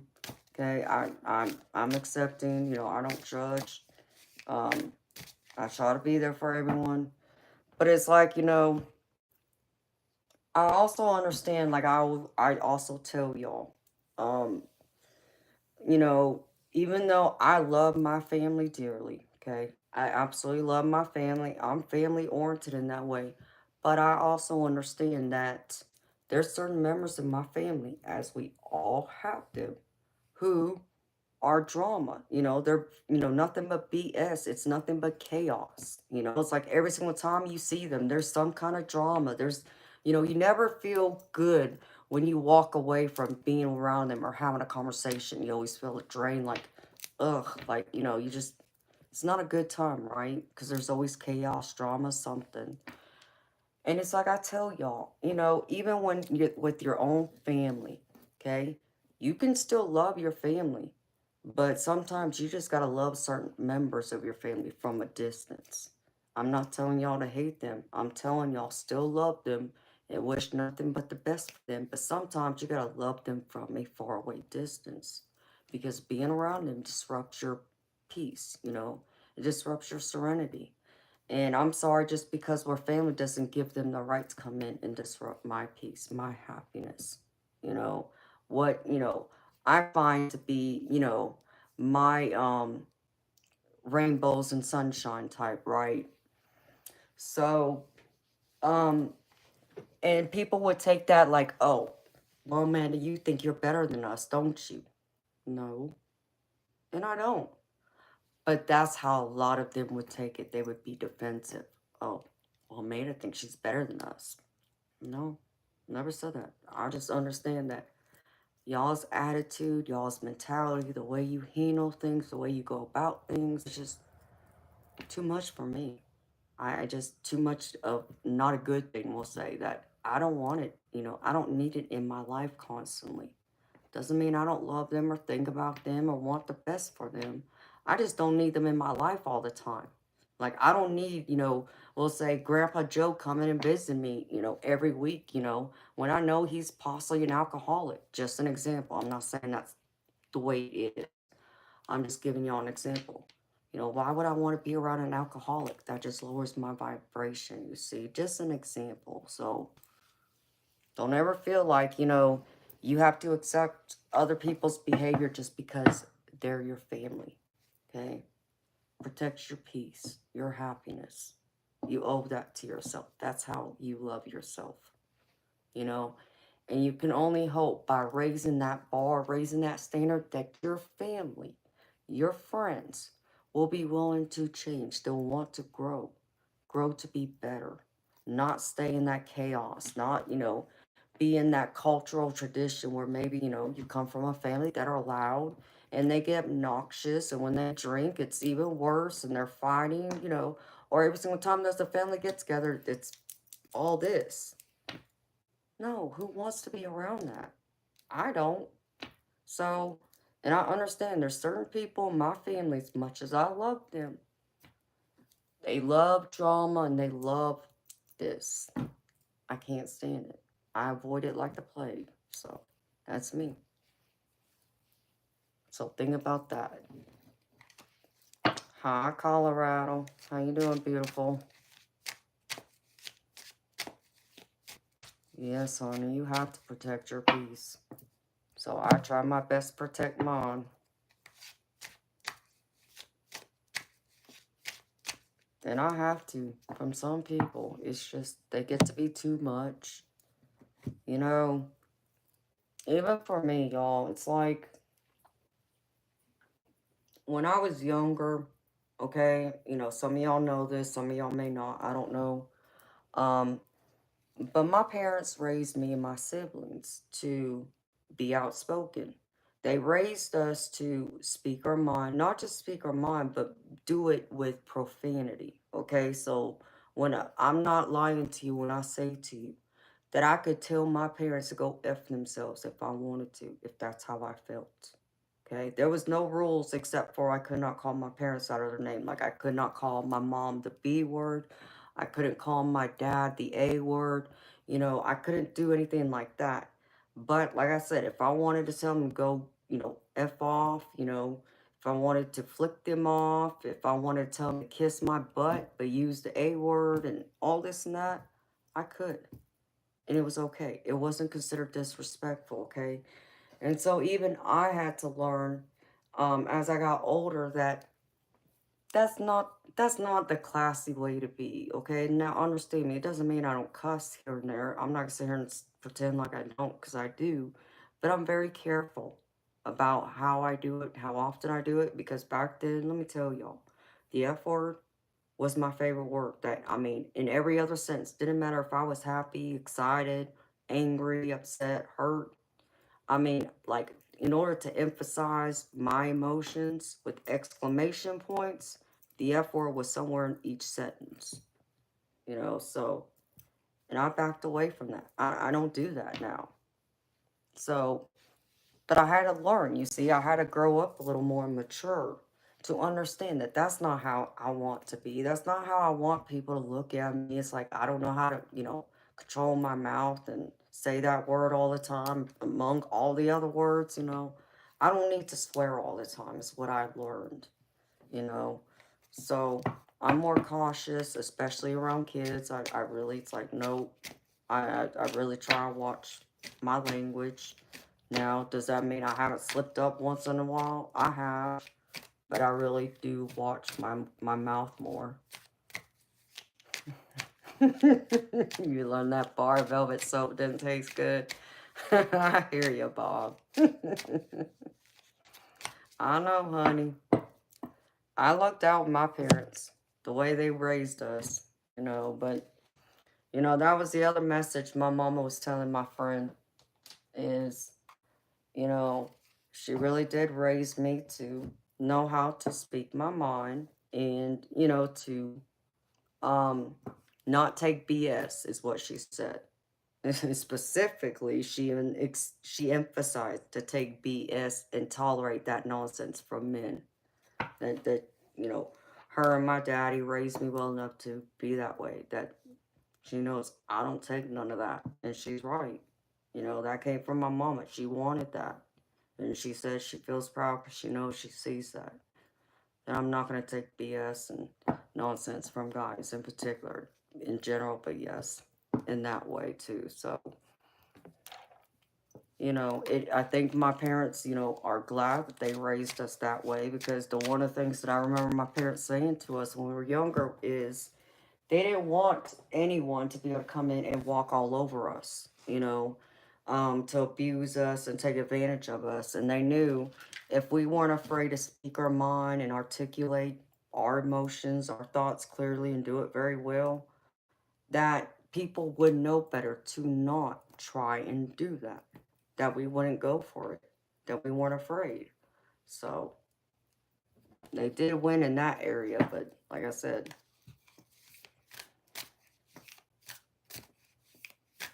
oh, see, Debs, you know what I did?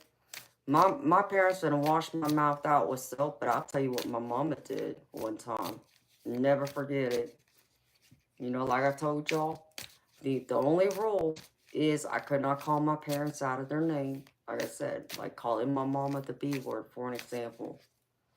Yeah, well, guess what Amanda did? Yep, I pushed my mama's buttons and, yep, called my mama the B word. I was so freaking mad at her. I couldn't even tell you what it was about, y'all. I was like, what, 14? And what would you know? And I'm walking up the stairs and my mama picked up an ashtray and threw it at me. And I think I was in so much shock that I fainted. Did she get me? Yeah, I think she hit me in my elbow though, and it stunned me though.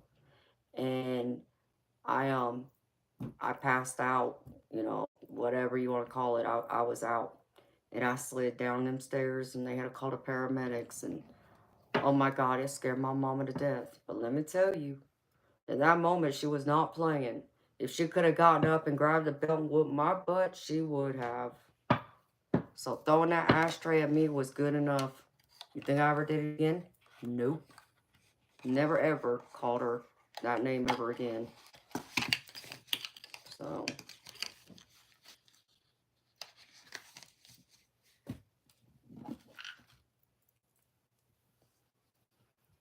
Yes, I am. I am. My mama was just upset. She hated being called the B word. And I understand. So, I deserved it. I deserved it. Never forgotten it.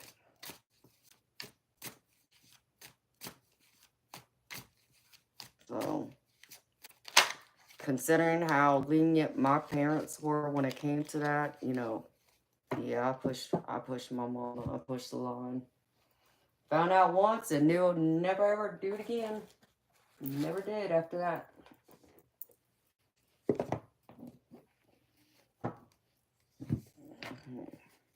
So, but you live and you learn, you know. That's, you know, being young.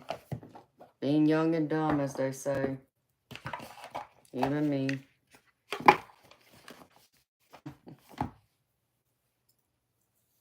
Oh my goodness.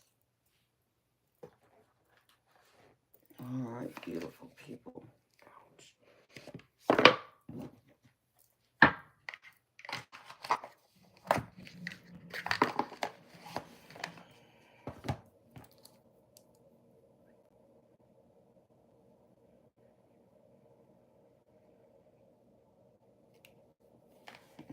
Oh, Debs, I can just imagine.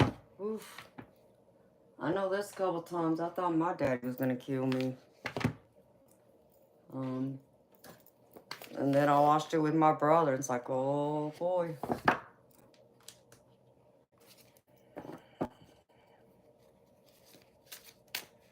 Why is it a strange chat tonight, 420? What's wrong?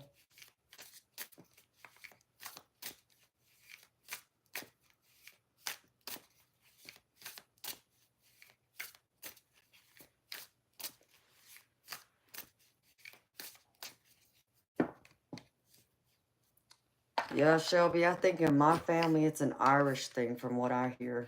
I hear that's how a lot of Irish people handle their kids, and they teach them to swear and this and that. But then I also heard it was also part of my grandparents had raised my mama that way.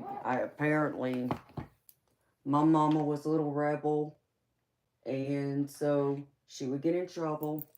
You know, she'd break the rules, this and that. So, and when she got to be a teenager, my grandma couldn't, hit her, or she shouldn't hit her. So, I guess they must have had a big, huge fight, and somehow the school counselor, I think, got involved.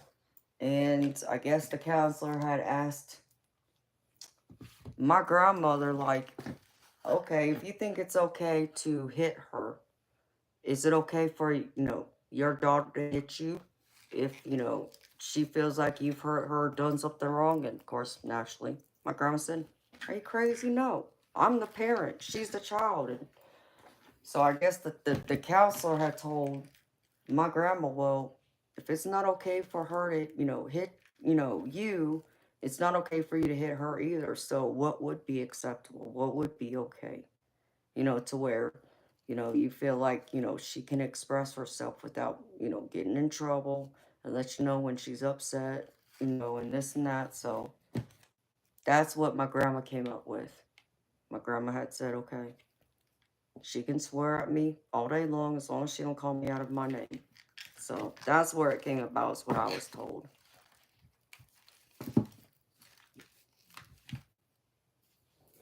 Hi, Deborah. It's good to see you too, honey. Well, sweet dreams to your girlfriend.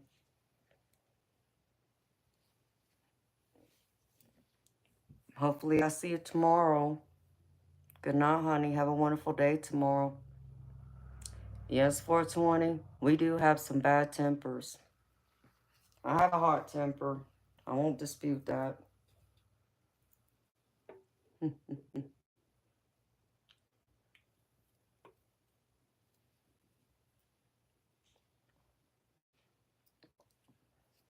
Okay, Jennifer. Sounds good, sweetheart. Hi, NJS. How you doing, honey?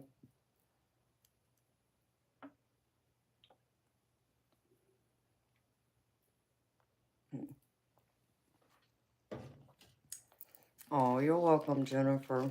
Anytime, sweetheart.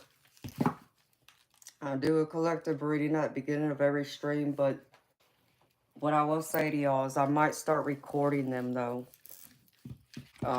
instead of doing it live.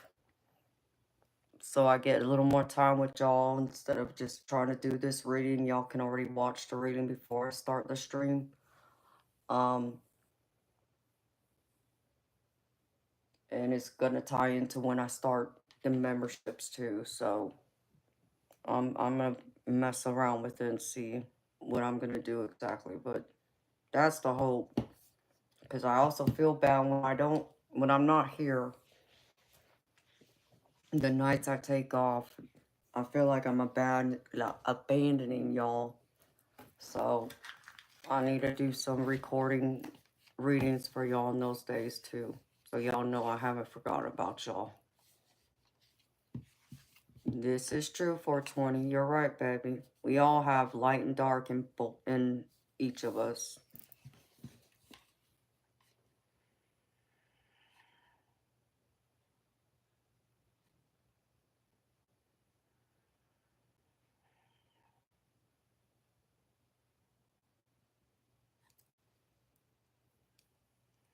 Hi, Larry. Good to see you too, honey.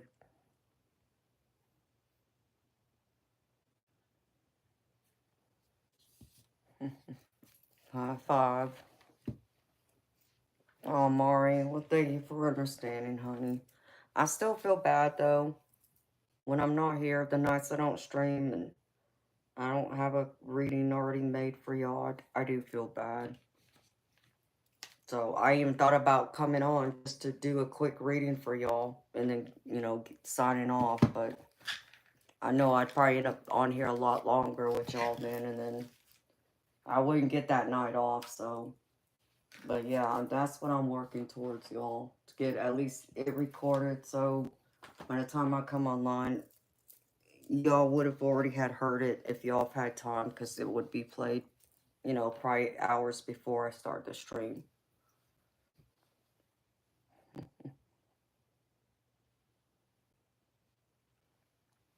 Hi, Eternal.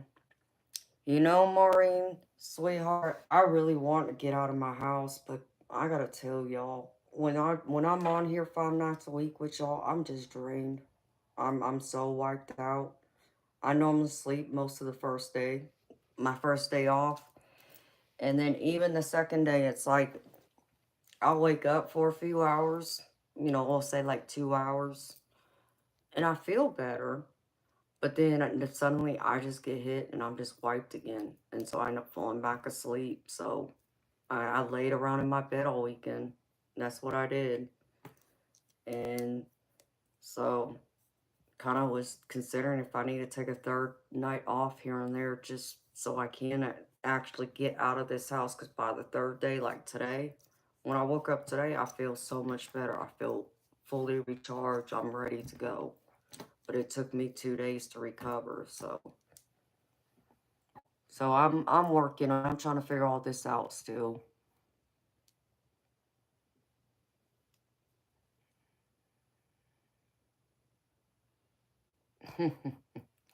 You're funny, Bob.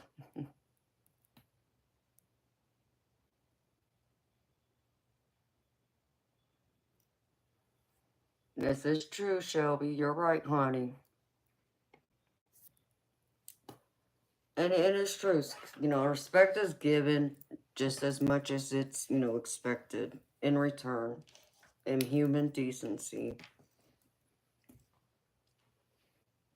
So I understand that too, beautiful.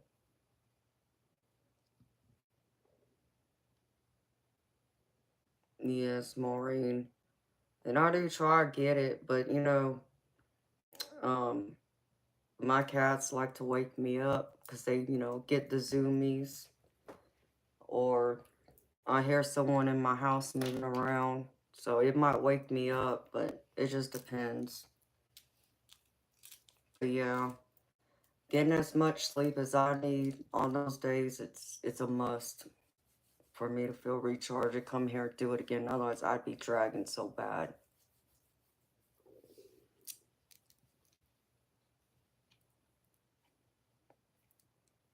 Oh, I understand that, Shelby. I do, honey.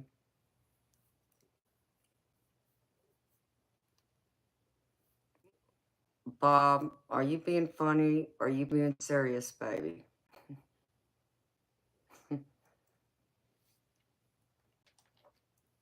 Yeah, it does feel that way sometimes, doesn't it? Being like in the Matrix.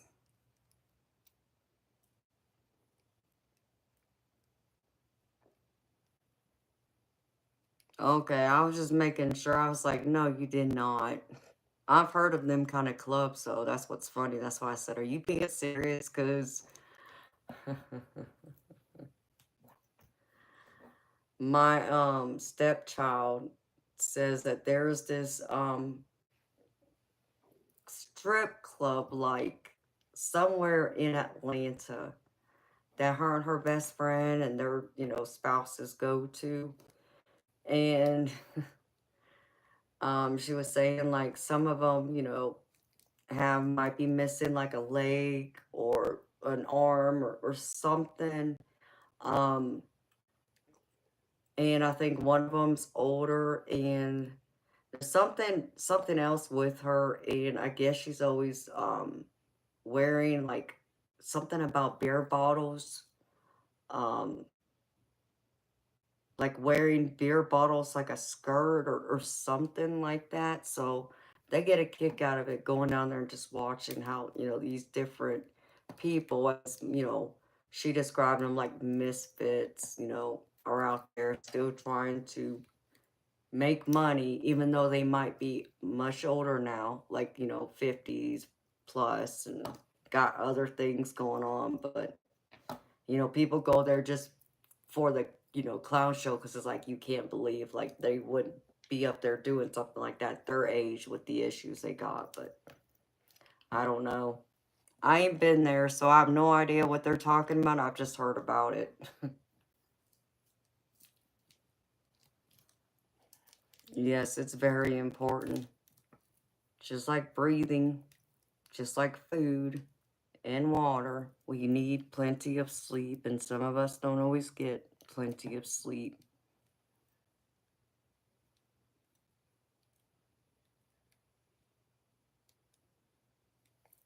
Yes, Shelby.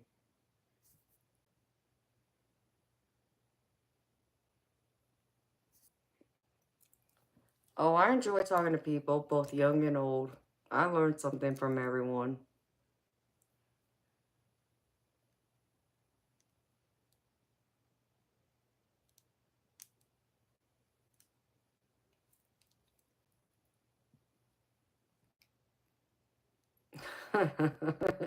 Debs.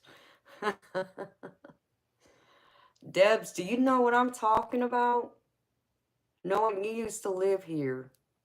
Um, where did my child say it's at? Oh man. I want to say Little 5 Points. I want to say, but I might be wrong.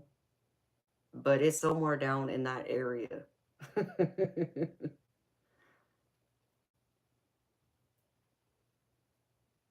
Oh, both of y'all go strip, Shelby. Hey, why not? You never know, honey. You never ever know. If you're okay with it, why not? I won't judge. And anyone else judges, I mean, that's their problem. Like, you know, you do what you gotta do, girlfriend.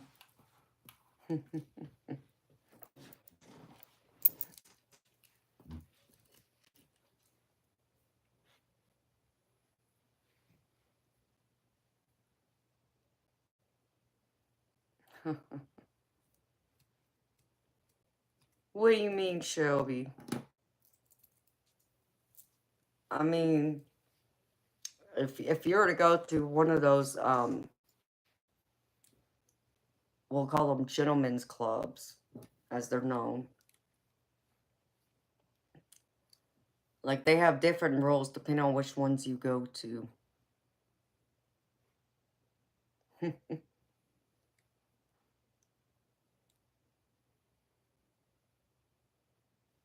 Oh, wow, Debs. I've heard, I have heard of a swingers club in Atlanta. Oh man, what was it called? I only know because one of my old high school friends went there with her boyfriend. It's like, what? You know, I can't do that, but you know, if they're okay and comfortable and happy, who am I to judge? So they tried to invite me out one night, and I'm like, nope, can't do it, won't do it, nope, just can't.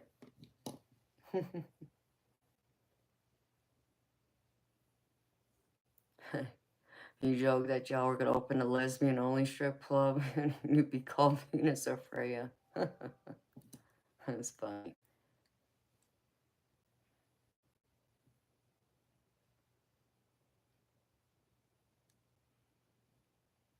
No, really, Debs?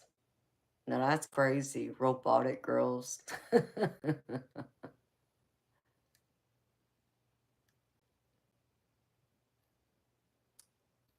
Hey, you never know, Shelby. If you feel comfortable, like you can go up there and do that, girlfriend, why not try it? And you might make, you know, money. I mean, I know some of them girls make some money. Um, but I know it comes with a lot of BS too. Like I said, depends where you go, because some clubs, it's like there's nothing off limits. Like the guys can touch you. Um, and I know it may depend on the municipalities or by state, but um, like in some states, like you have to wear, it's only like topless, to where other states it's, you know, full nudity. So it depends on what your state laws are. You would have to check. So I think Georgia, I believe. Oh, I'm trying to remember. Did I see those girls completely naked?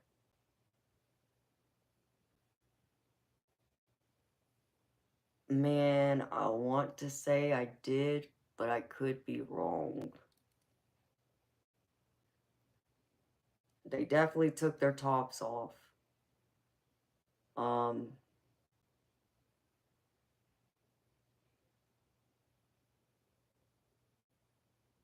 I just can't remember if they did take everything completely off. I mean, there was one girl in there, I mean, she was gorgeous.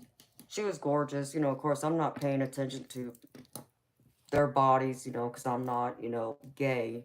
Um, but I can still appreciate a beautiful woman. But she did have a banging body, I'll say, and she was gorgeous, had a gorgeous face, and her stage name was Raven. So, like I said, I don't remember if she did strip all the way down, but it wouldn't have surprised me, we'll just say.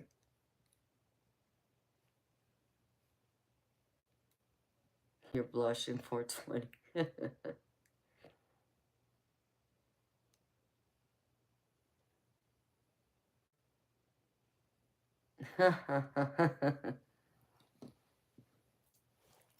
I mean, Shelby, but you gotta learn how to dance on a pole, girlfriend. What you gonna do then?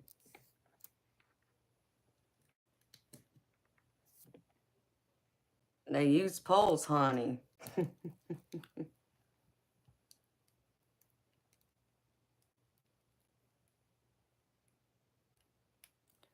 Yeah, Debs. Well, I know you can go topless here, um, in the gentleman's club. But I think you can go full nude. I believe it's full nude. I'll have to ask somebody.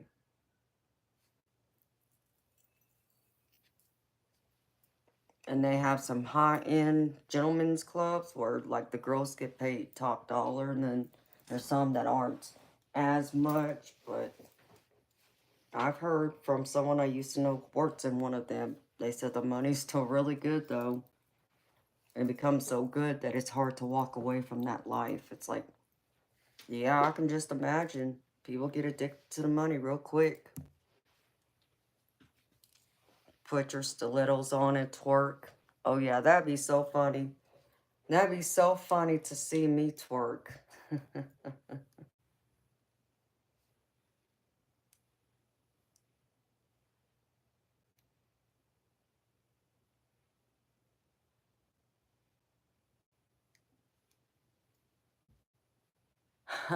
That's funny, Paul. Oh my goodness, but y'all are right at the same time.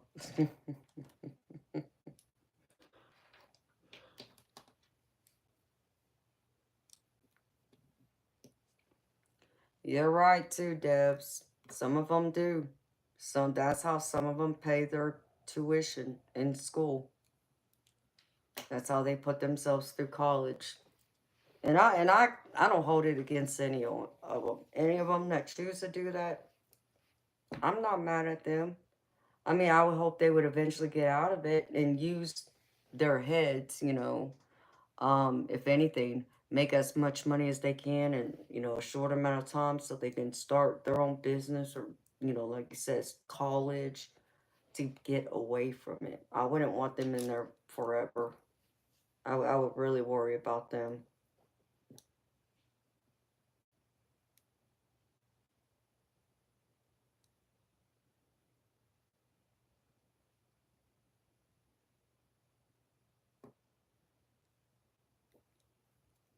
Oh, wow, Shelby.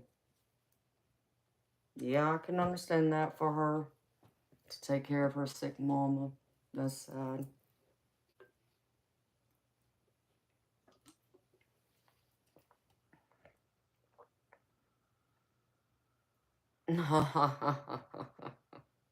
That's funny, Bob.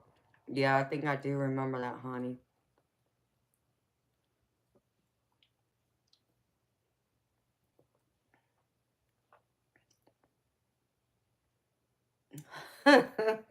Oh my gosh. Y'all are too funny. Y'all are too funny. Oh man, of course my stomach would start growling at me.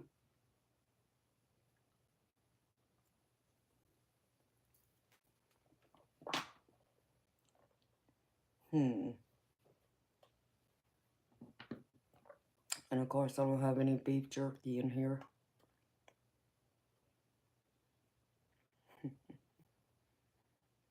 Wow.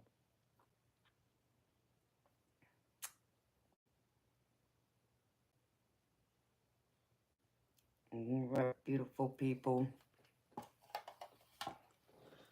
I'm gonna go and find something to munch on, I reckon, real quick. And stand up for a minute. Teddy looks like he passed out. Yeah, he is kind of leaning over there, isn't he?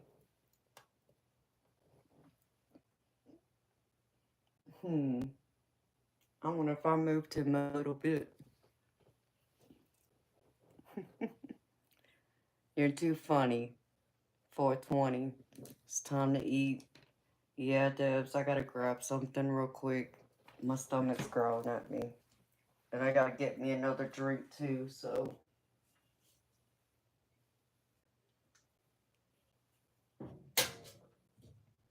So I'll be back in a minute, y'all. Give me a few minutes to stand up, walk around, and find something to munch on.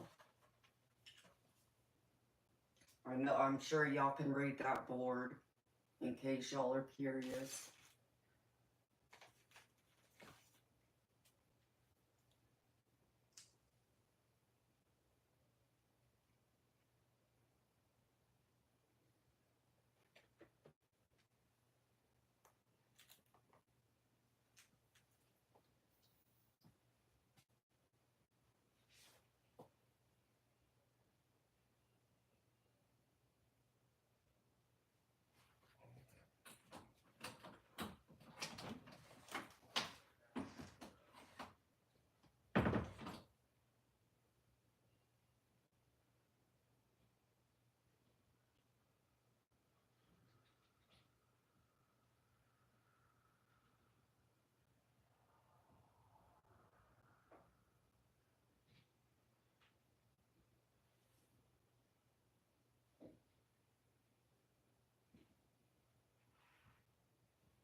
I'm surprised my stomach growled at me because I did eat earlier today. Just so you know, Bob, I did eat earlier today. Hi, Jedi. Well, thank you for stopping by and saying hi, honey. I appreciate you. Hopefully see you tomorrow then. I know y'all didn't mention food. That's alright. It was my own stomach growling at me.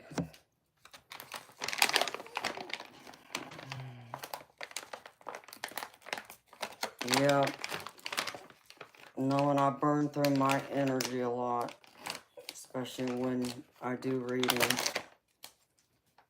It comes with the territory.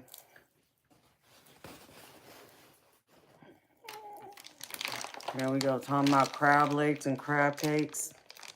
Shame on you, Debs. You gonna bring me some? Oh, I appreciate you too, Jedi. Much love to you too, sweetheart. It's always good to see you, honey.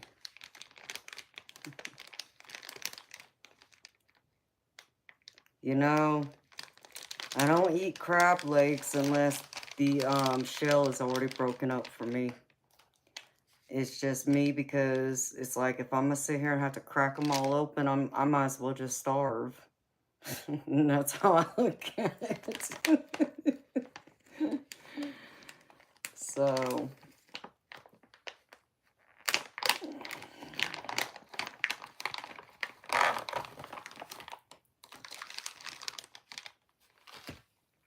yeah, Shelby, I should be here tomorrow night.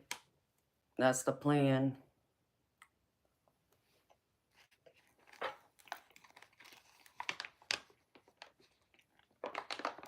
Oh my goodness, Bob.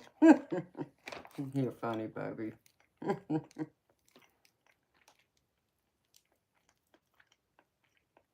Sweet dreams to you, Shelby.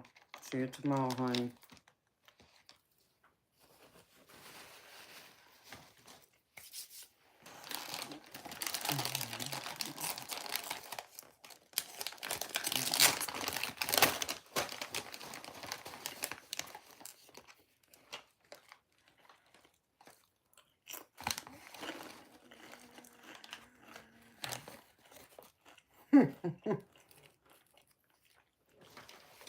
You had the #1 crown, huh, Shelby? Wow. Someone took it from Eternal, huh?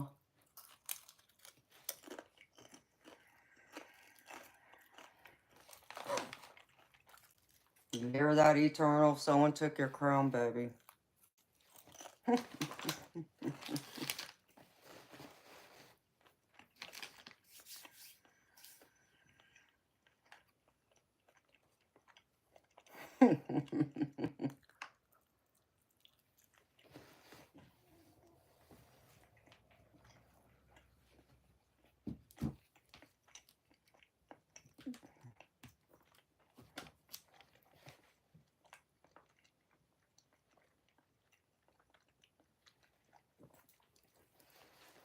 I mean, well, I guess that depends on how much of a midget you're talking about, 420, because I know I think someone told me, I don't know if it's true or not, but someone told me a midget is anyone that's considered under 5 feet.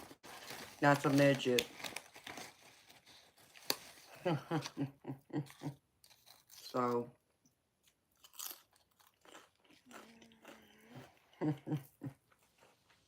you're like terrible.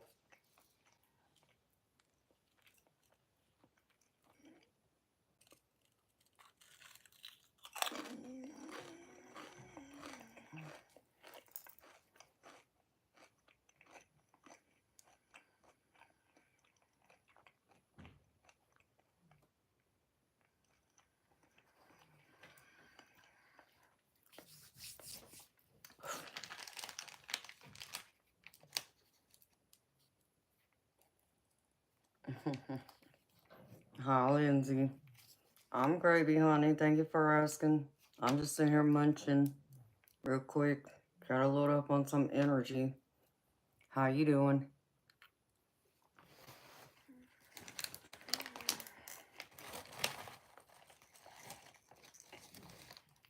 By midget, you mean 3-4 foot tall? I got you, baby. Yeah, that'd be rough.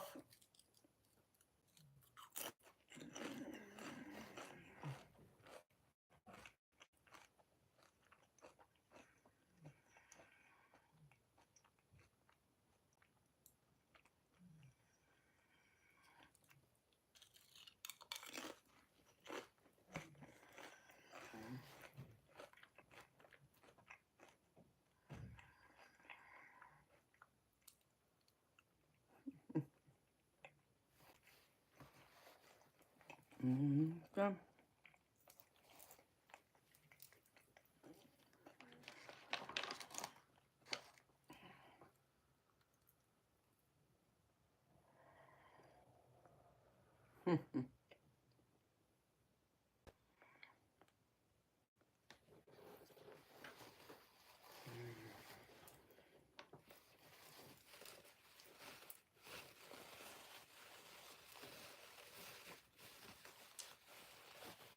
Oh, well, Lindsay, that's a good thing, honey. That you've had a great day.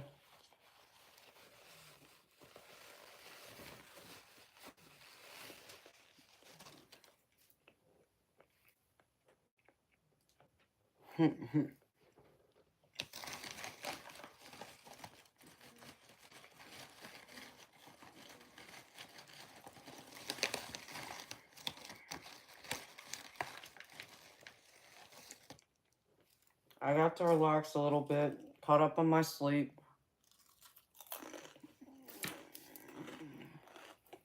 Hey,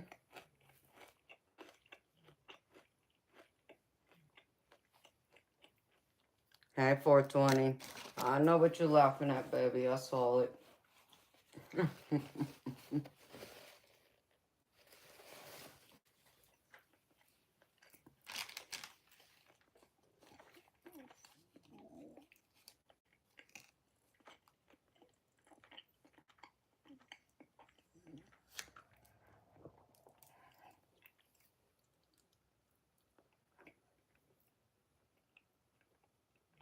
So what did y'all do all weekend while I was gone? Did y'all do anything fun? Please tell me y'all did something fun and exciting.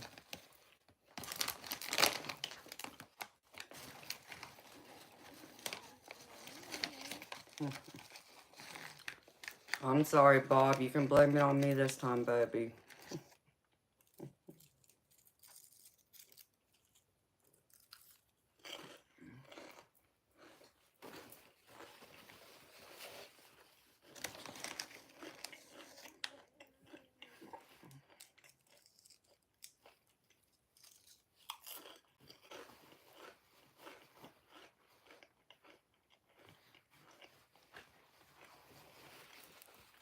No, you worked all weekend, honey. I'm sorry.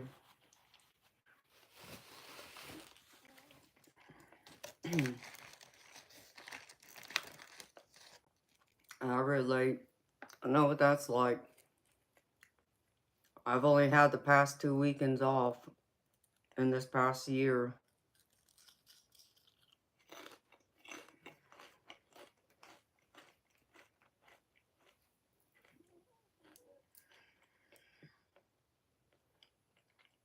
Oh, Lindsay, that sounds like fun.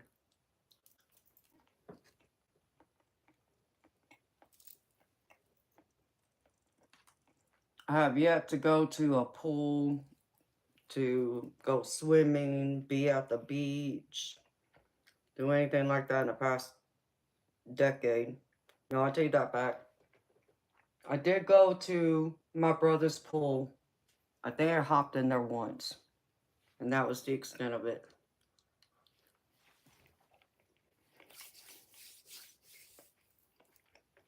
Hey, Corey. How you doing, beautiful soul?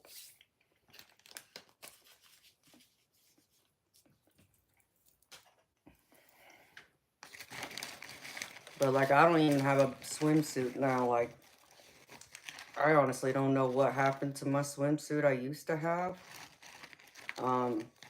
It's probably in a box somewhere, but even if I had it, it's probably too big for me now, so I have to get a new one anyways. So, know, there's that too.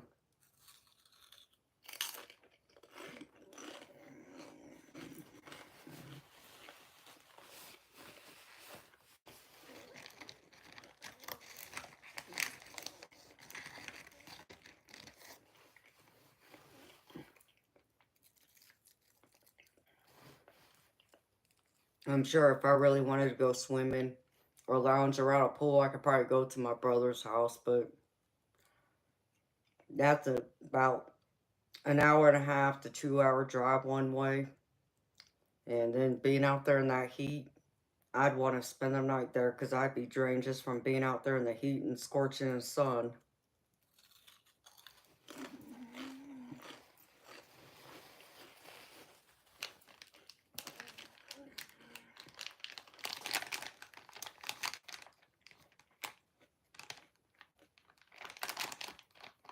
So let's see, when's the next holiday?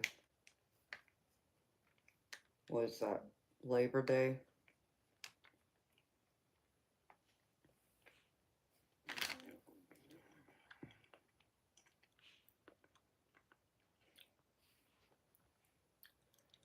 No, yeah, it's beyond sticky hot. 420. Oh, I know, Bob. It's winter for you, baby. I'll tell you what, I'd rather be cold than hot. Because I can warm up, but I sure in the heck can't cool myself off quick enough.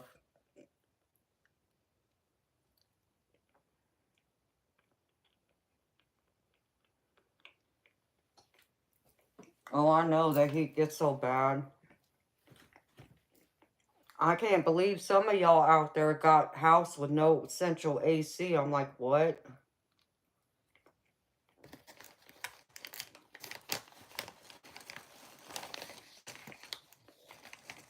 I wouldn't be able to survive.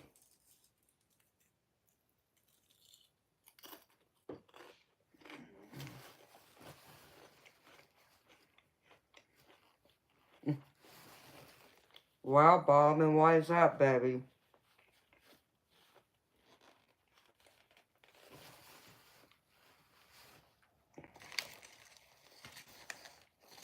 It's always cool in my house, but I keep the thermostat at like 68, 69 degrees, something like that. Maybe 70, it just depends. But of course, my silly behind, even though I might be freezing my butt off, I still rather have my house cold and me be wrapped up in a thick blanket than for me to be sweating and can't cool off quick enough.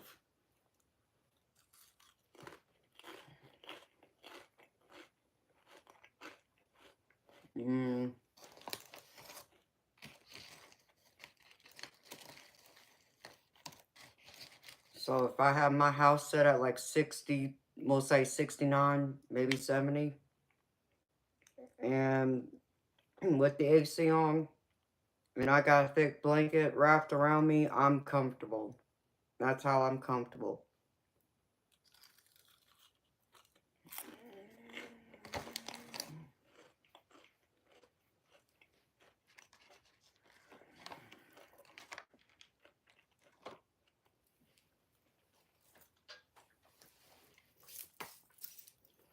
And like I'm comfortable right now being in this office. It's cool, you know, it's cool in my house, but it doesn't bother me like this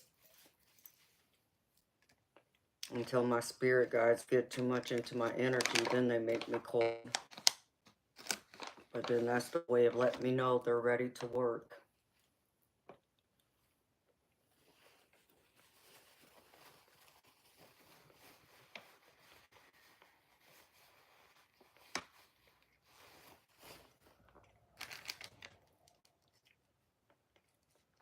That is mild 420. It's in the 90s here, baby. With the humidity, it's sitting over 100.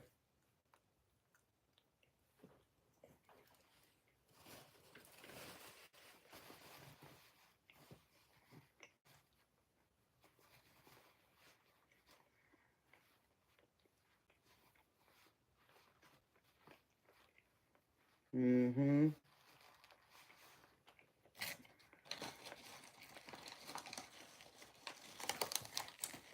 Yes, 420. It gets in the 90s here, baby, in the summer. And it's that sticky humidity. It's sticky hot.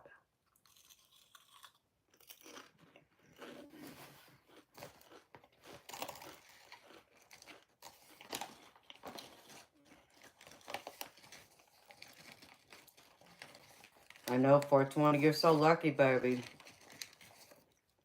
I need to come home and pay you a visit and come stay at your house.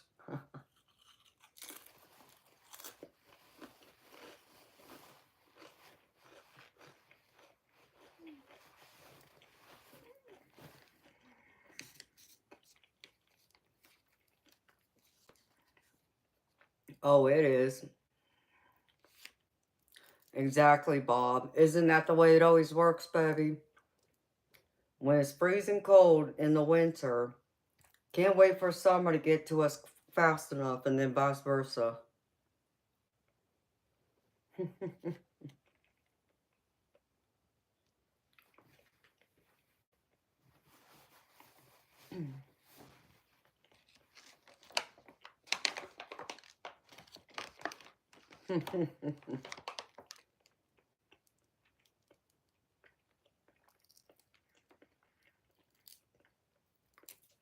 Like, I'm sure if I were to look up the temperature for today, I'm sure it hit over 100 or felt like it with the humidity.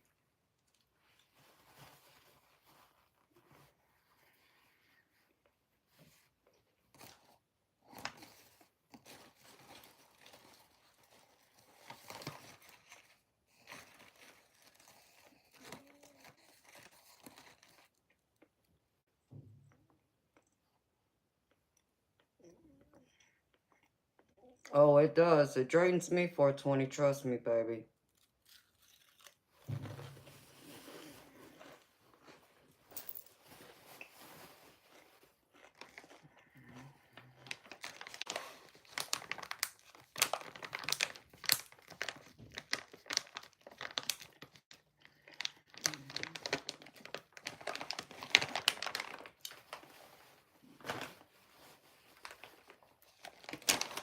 It gets so hot here, that sun drains me so quickly that I have to. Whether I want to or not, my body just does it to me where the moment I go inside where it's cool, AC in my house, yep, I lay in that bed and I'm out like a light without trying.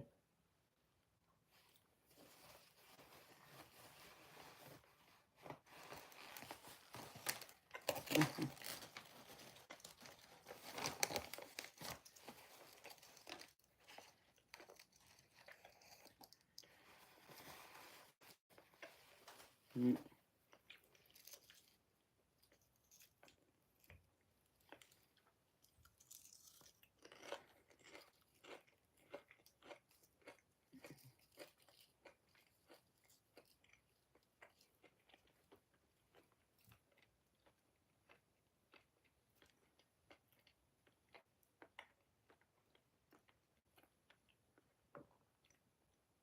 Hmm. Just all symbol. Couldn't tell you what it was though. Yeah, Bob, I'm sure them kangaroos get so hot they probably want to have a boxing match just with y'all.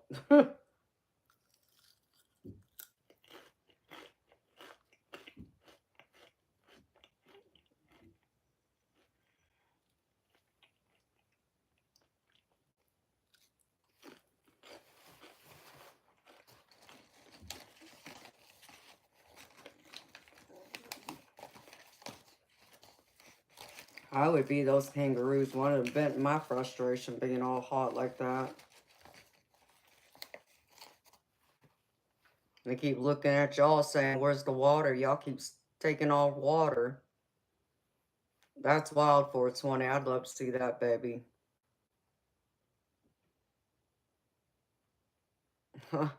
Oh, out. I imagine they go hide underneath the trees. Hi, Sean. I'm good, and you?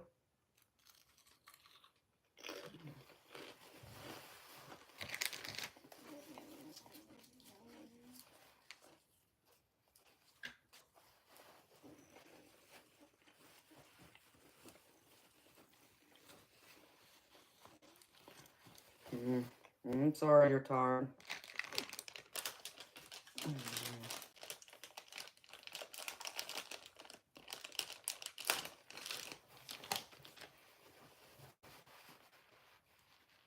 Yeah, I'm sure they do. Well, it's like my cat Toby. It's like he's so weird. He loves sleeping out in the garage. Like, when I kid y'all, he makes a beeline for the door when it comes to a certain time at night.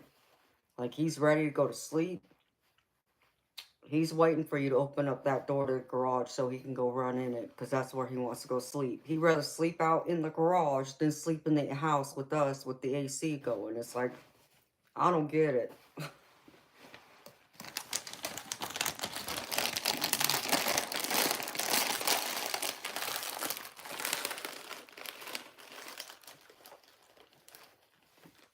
No, Debs, I haven't, but I want to. I want a set of runes. I know there was some crystal ones I've seen out there that I wanted. Amethyst, they were purple, because purple's my favorite color. But I would love a set of blue ones too, like lapis lazuli. Why you ask? Yeah, Bob, I think so, because I think he's trying to run away from Wolfie, because Wolfie's always chasing him and won't leave him alone. But this was even before I had Wolfie in the mama cat. He liked being out in that garage. It's crazy to me. I mean, don't get me wrong. He was a stray cat when I found him, so he was used to being outside. But I don't know. You would think he'd want to be inside in AC and be sleeping in a soft bed, not out in the garage. I mean, I got my old dog that I used to have that I put to sleep. I kept his bed, and I did place his bed out there so he can sleep on that if he so far chooses, but usually he doesn't. He's normally laying it on top of one of the boxes piled out there, so it's just funny. He's funny, but he must want his alone time, especially away from Wolfie.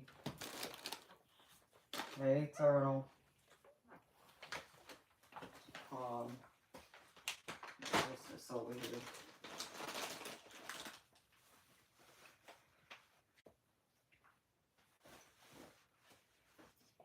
Hold on, y'all. I'll be right back.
You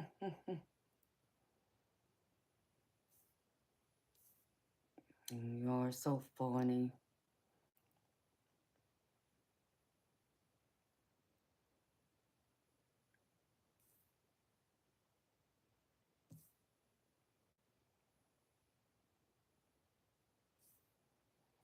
Yeah, Maureen, I agree. I think some cats do like privacy, and Toby's one of them. He don't mind being alone. Now that he knows he has us to be his human slaves to feed him. I mean, he does like to be with us, but when he wants out, he wants out.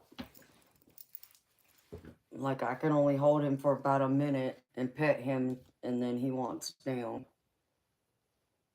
But that's okay. That's what I love about cats, too, because they are independent. More independent than having a dog, for sure. Except for this one cat I have. He's very, clingy for a cat. It's strange. He starts whining. Every single time he's by himself, he starts crying. He don't like being by himself.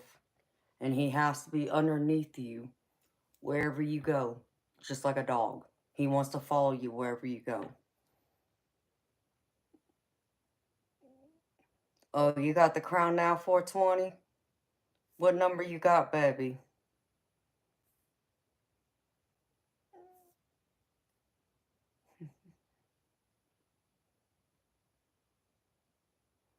Alright, Eternal.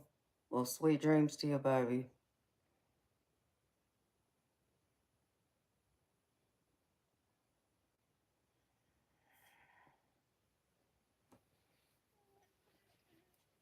You be careful taking Adam to the airport.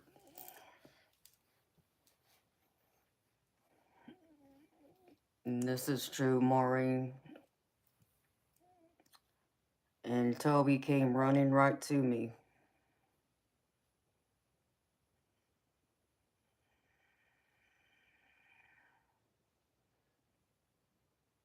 Yeah, Debs, you've never seen a cat or a dog get the zoomies? It's just this quick spurt of energy they have, and they just go running. Some of them will run in circles. It's just, and it's sporadic. So, like my cats, especially Wolfie, likes to get the zoomies at night when I'm trying to sleep. And he starts bouncing around the house, jumping everywhere. Hi, George.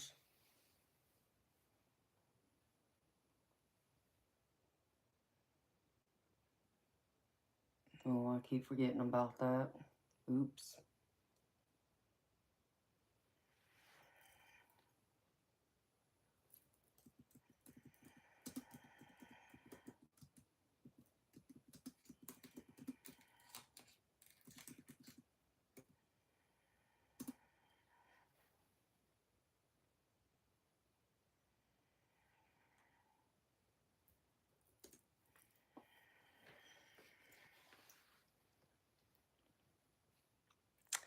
Hey, Russell. How you doing, baby?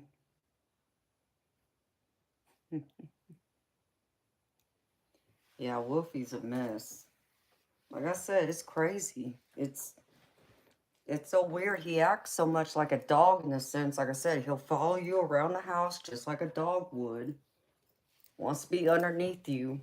Wants to be everywhere you're at. But then, and then he starts whining and crying when he's by himself or he doesn't see you or you lock him out of the bedroom just because you're trying to get some space from him.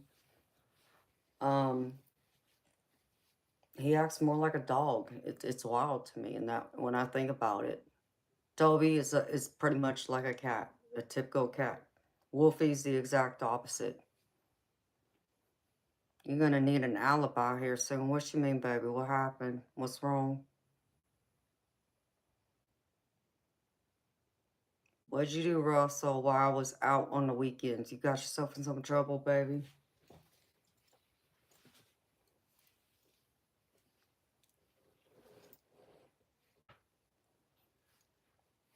He won't go away. Who's he? The guy you messed up with, or your ex, the one that you broke up with in the recent months.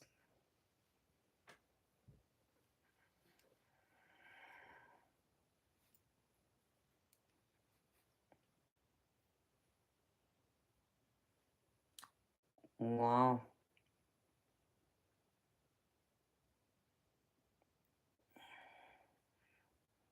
Oh dear. And let me guess, he's wanting to work things out instead of going through with the divorce. He don't want you to divorce him, is what he's wanting. He's expecting you to try and work it out with him instead. And forgive him for his indiscretions, we'll say.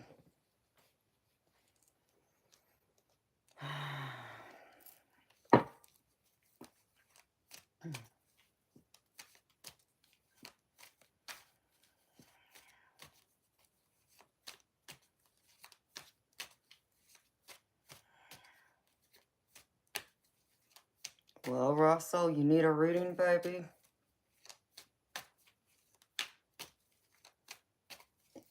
I got plenty of oracle decks, baby. I even got some that has to do with, it's called the Breakup Oracle. I kid you not. I got a specific oracle love deck that's called the Breakup. In fact, let me find it.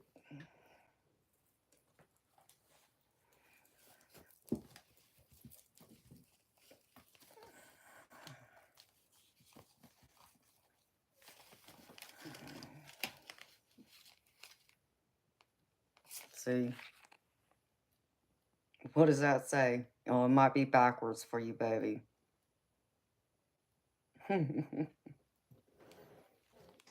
Alright, baby. Well, I'm here.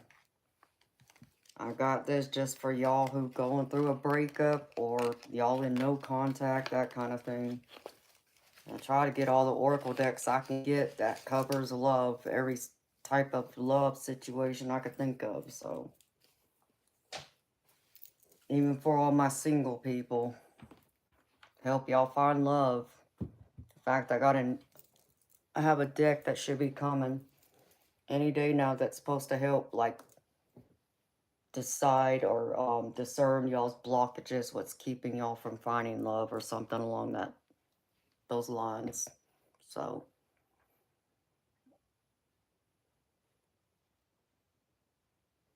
or stay single and enjoy it.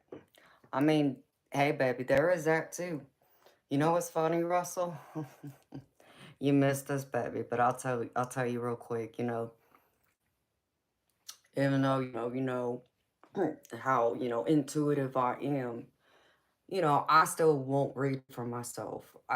It's not that I can't, it's that I don't know if I can always be completely neutral and unbiased. So I'd rather go to someone else and let them read for me, right? So I talked to a friend of mine over the weekend, and she got a message from my mama. And one of the things my mama had said was, because I said to my mama, I said, Mama said, so, like, what's going to happen? Is everything going to work out pretty much the way that I hope it will when I'm officially single, right? And I guess my mama said, yeah, everything will be fine. Not only be fine. My mama said, you ain't going to be single for long. I cracked up laughing. I'm like, what? So, like, my mom already knows who I'm supposed to be with next. I'm like, oh, dear goodness. I said, so you trying to tell me someone's already going to try and wife me up right away? And she said, yep, that's what your mom is saying. I'm like, oh, hell. God help me.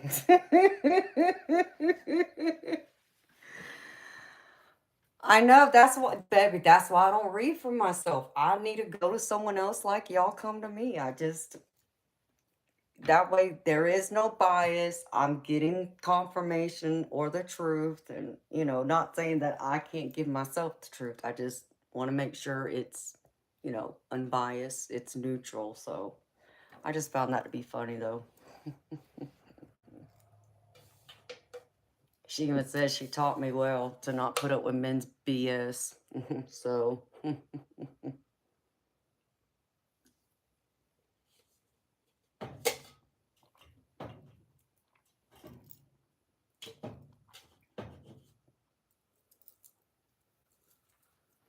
So it was funny. It was good to get those messages from my mama. She said I'm 10 steps ahead of her. Okay. I don't know about all that, but, you know, she got a better view of what's going on down here than we do. So, just like the rest of our loved ones.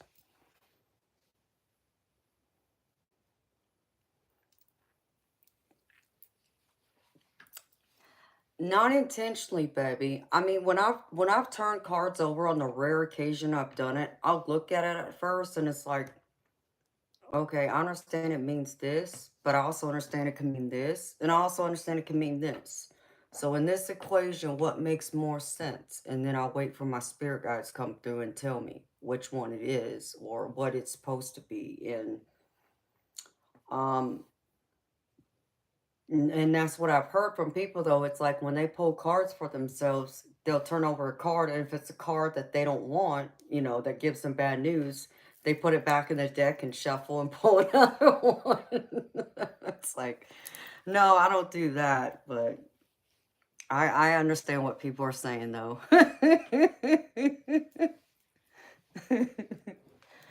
So I really do. I give myself the truth when I need to see it.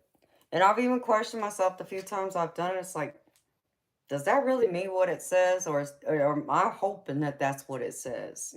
It's like, that seems too good to be true kind of thing, you know. But I end up being right.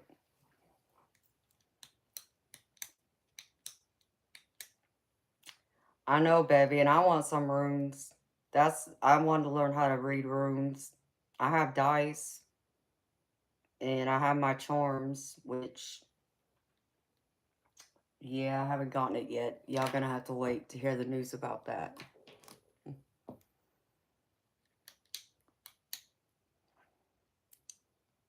Sean, I'm a psychic, but understand me, I'm also considered a medium, but by definition, but I don't consider myself a medium.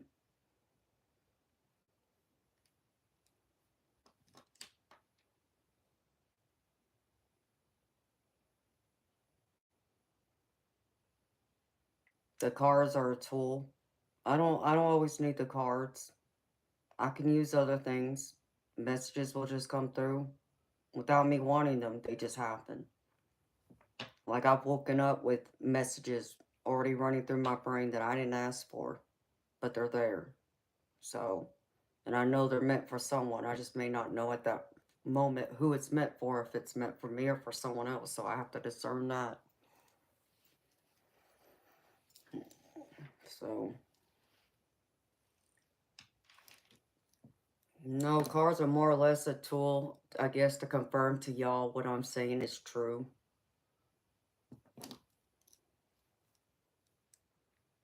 Oh, yes, Russell, there is that, baby. People drive me crazy sometimes. Some of y'all can drive me crazy because I promise y'all put songs in my head. I wake up, literally. I just open my eyes, and there's this song playing in my head over and over and over again. I'm like, oh, jeez. Okay, Spirit. Is this song meant for me? Or is this like one of my subscribers, friends, family? Like, this is connected to them. Like, I need that clarification. So, then I'll have to sit there and, meditate a little bit, talk to my spirit guides, turn over cards, and figure out, is it for me or is it for someone else? 9 times out of 10, it's for someone else. But there's been those rare occasions it was for me. It's like, okay, I understand. So it does drive me crazy, though. I've had that happen plenty of times. And then I can't get the song out of my head. Like, I had that happen, like, what, 2 weeks ago? And it went on for days. Same stupid song. I'm like, what? Like, I go to sleep and wake up next morning. Same thing. Same song. Still there. And it's like... And then I'll start doing something else. So it's like I can take my mind off of that song playing over and over again. But as soon as I'm not focused on doing something specifically, there it comes back in. I'm just like, So then I got to come out here and tell y'all, it's like, listen, I don't know who this is for, but this is for somebody. Spirit made that much clear, and this is the message. So I know you've been thinking about somebody or whatever it is. Normally it's in relation to romance. But that's one of the ways I get it many times. And I think it's one cool way. They give me messages through music, and I understand it. Because, like, even when I get songs in my head, I understand that sometimes it's not the entire song. The message doesn't have to be the entire song, but there could be phrases in that song that is the message.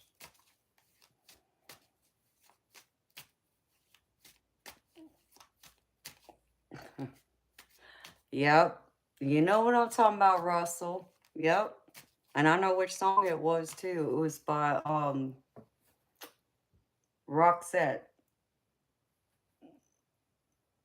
Oh, man.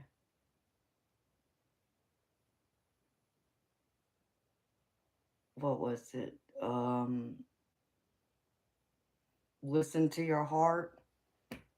Was that the one? It was by Roxette. Wasn't it the song Listen to Your Heart?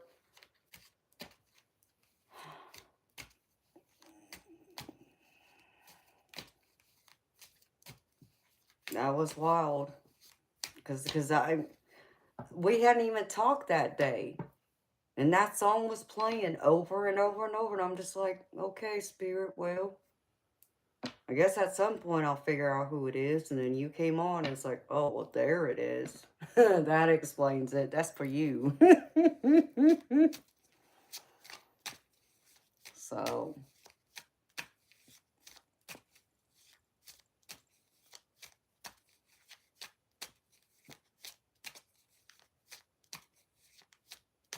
okay, Eternal. Sweet dreams, baby. Talk to you later. You can always just message me when you get back home. Just let me know you made it back safely. If anything else.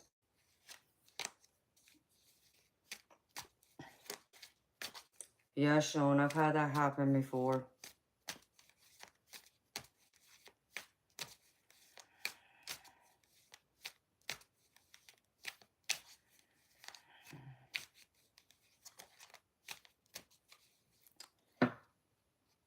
You know, Russell, baby, it's hard. Baby, I gotta admit, it's hard to not allow someone back in. Especially when you shared a life with them. Especially something as serious as a marriage. I get that. I mean,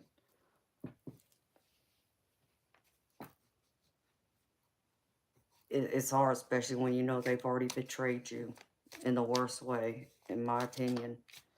I I wouldn't be able to let them back in if it was me, baby. But that's me, you know. I can't force, my beliefs or what I would do on y'all. That's y'all use y'all's discernment, what y'all feel like is best for you. I can only give you, the messages from spirit and, do I help guide y'all from my personal experience and viewpoints? Yeah, but I hope it's to help encourage y'all to know that y'all deserve so much better too. Not that I'm trying to persuade y'all per se, but to remind y'all you're worthy of so much more. Much love to you too, Eternal. Thank you for being here, baby. Hi, Moonchild. How you doing, honey? I feel like,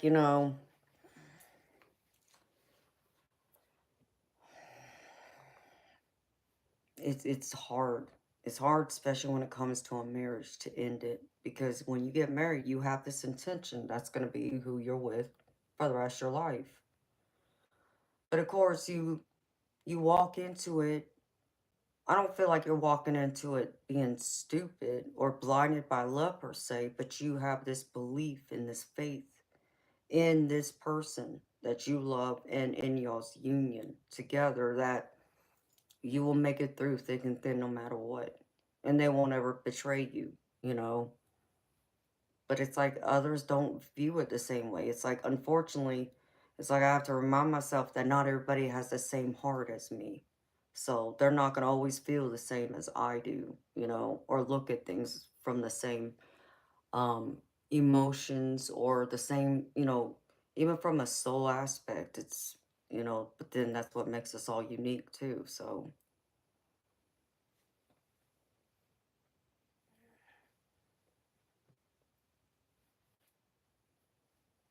absolutely, Maureen.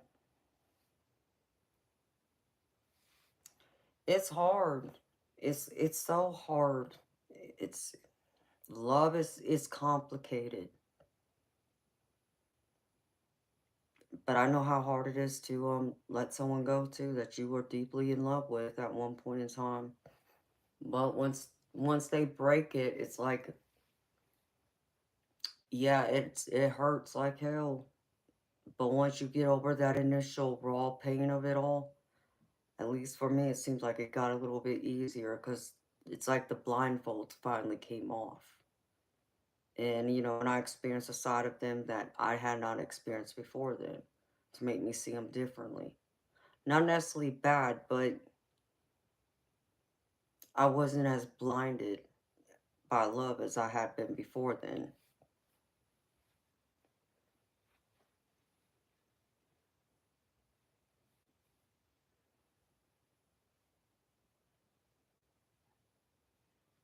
Wow, Russell. I'm so sorry to hear that, baby. And y'all been married, what, you said 12 years? That's crazy, baby. You deserve someone so much better than that. Someone who can stay loyal to you and only you. And that's the other thing that blows my effing mind. With all the crap that's out there with people, just all the diseases, we'll say, it's people have no problem going and laying around with one person, next person, the same day, the next day. Like, I'm like, what? No. Uh-uh. More reasons why I would not. I could not entertain the idea of being with someone, having a one night stand, having a friends with benefits. No, thank you. You can keep that. Okay? I only want to be with someone who loves me and only me, who genuinely loves me and wants to be with me. And I have to feel the same way for them. Otherwise, you know, bedroom, yeah, that's not ever going to happen. You see, and it's so I don't get some people. And then, but then that's why they're all walking around with something. And it's like, mm-mm, mm-mm, nope, no thank you. More reasons why I don't want to be. You know what I mean? Because you just don't know. Unless you go to the doctor and get tested before you start that relationship to verify, okay, I don't have nothing.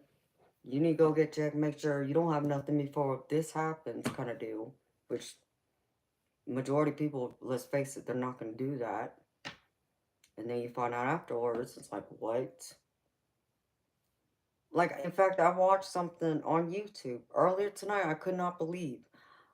I don't know if it's true or not, y'all, but it was someone commenting on this one video on TikTok about a husband gave his disabled wife HIV. I was like, what?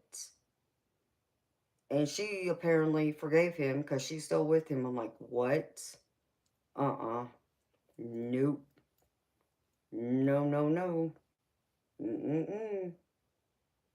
More reasons why I don't want to go being with people because you just don't know. Exactly, Russell. Don't you even think about it. Nope. I don't want none of that.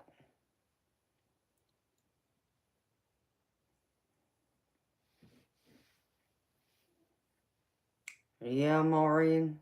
That's true too, honey. I just don't get how people can go through and just jump around from one person to the next like it's nothing. There has to be some deep emotions involved before you would ever get me there.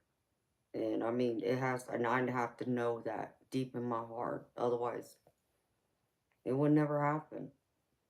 And that's just the truth of it all. So, exactly. I'd rather be solo too. I'd rather be single than to take that chance someone else gonna be up there and God knows they've been messing with me and then God knows who else. No. Mm-mm.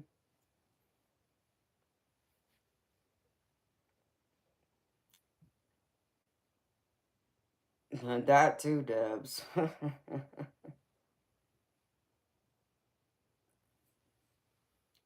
Need all of that. It's crazy. You know, people have no problem being that way. Like, I'm not gonna judge them. I try not to. I just don't understand it is all. I don't understand. Um, then I heard another one about another woman got, I think they said like 10 or 12 STDs from their boyfriend in a 6 month period of time. It's like, what? Are you crazy? What are you doing with that guy? Like, what? Nope. Be gone. Nope. Not happening. Nope. Don't ever call me again. Nope. You give me one, that's bad enough. Nope. You better get. Mm-mm. I don't play.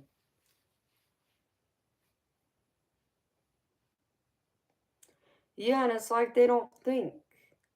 You know, it's like they don't use protection. It's like, what are you doing? You know, it's not just a matter of worrying about getting someone pregnant if it's a heterosexual couple. It's also the other things. No, thank you. I'm good being, by myself. Thank you. Next. Mm-mm. But some, I guess, don't care, or it's the heat of the moment. It's like, listen, there ain't gonna be no heat in the moment with me. I wouldn't allow it to happen. You would not get me in that kind of, um, vibe for me to even want to do that.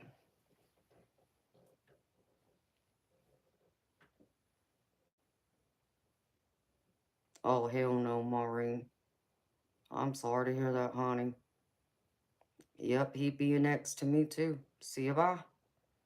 It's just crazy. Why?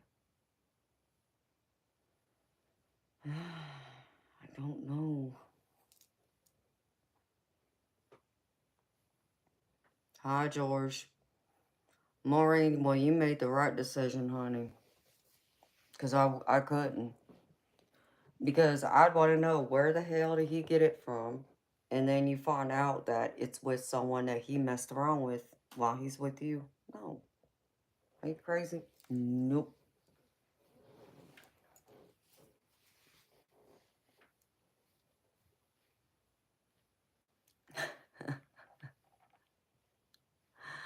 Russell, I saw that.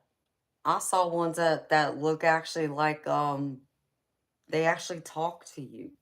Like I remember I watched, what was it?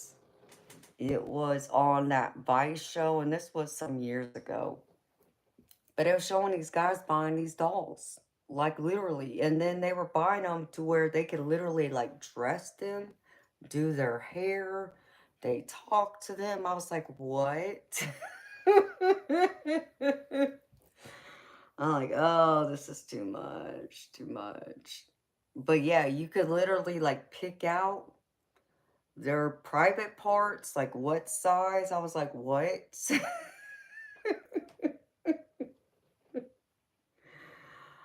Oh man. You know, if I ever needed something like that, just to have like something like next to me, see, I got that big teddy bear back there. That works. That's all I'm gonna say. Oh my goodness gracious. That's what you, so it's the same thing, Russell. That's funny, baby. I mean, but you know what? I wouldn't be upset with you. At least you know it's safe. At least you know where that doll's been.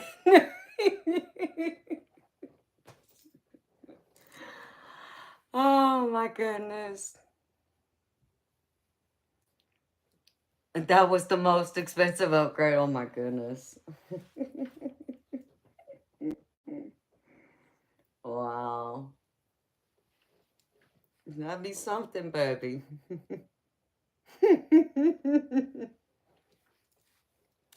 Yep, that's exactly why Teddy's smiling, because he knows he gets lucky. He gets to sleep next to me every night.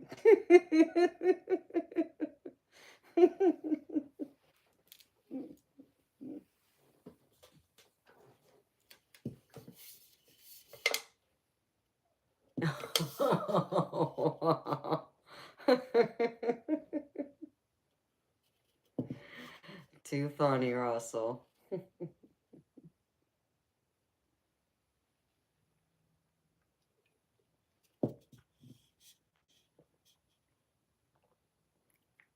Are you joking with me, baby? You being serious, Russell? If you're being serious, baby, I ain't no judgment. I don't blame you. Like I said, there's too much out there that you don't want to be. Mm-mm. No, no, no. I hear you. Okay, baby. Well, good for you, Russell. Hey, baby. As long as it supplies your needs, you know.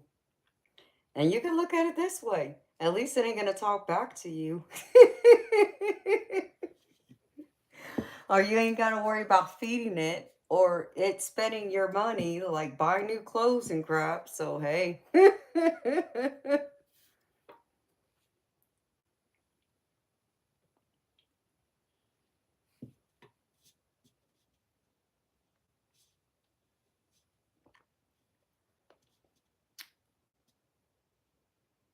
Andra, I think Eternal mentioned something about the rest of it has to be music to make it longer. Otherwise, it's only like a minute. I think it varies though, sweetheart. That's for sure, Russell. It's much cheaper than a spouse. You know, you don't have to worry about it bringing you any gifts, like you said. The gifts you don't want, you don't have to worry about feeding it. You don't have to clothe it. You don't have to wash it. None of that. So,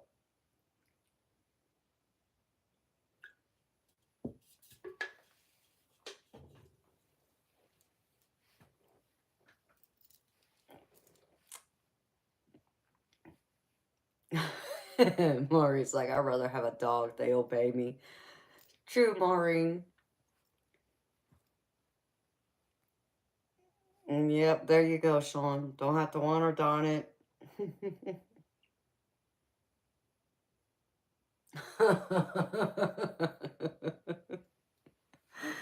I mean, there you go, Russ. So you could turn that into a business too, baby. There you go. Got you a side hustle for any of those, that want to try it out, see how it feels before they go and make that kind of investment. Hey, why not?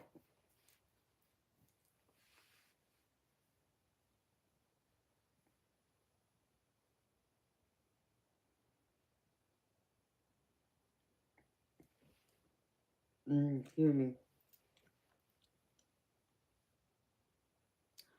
No, Audra, I don't think it has anything to do with the views, sweetheart. That Eternal had to go. He went to bed. I think it has to do with like how much time you're using up talking, and then like he was saying, you can take a short and make it 3 minutes, but like 2 minutes of it has to like be music. Like so much of it's music, but you're even limited to how long the music plays on the short. So $100 every 30 minutes. Hey, that's pretty cheap, Russell. That might,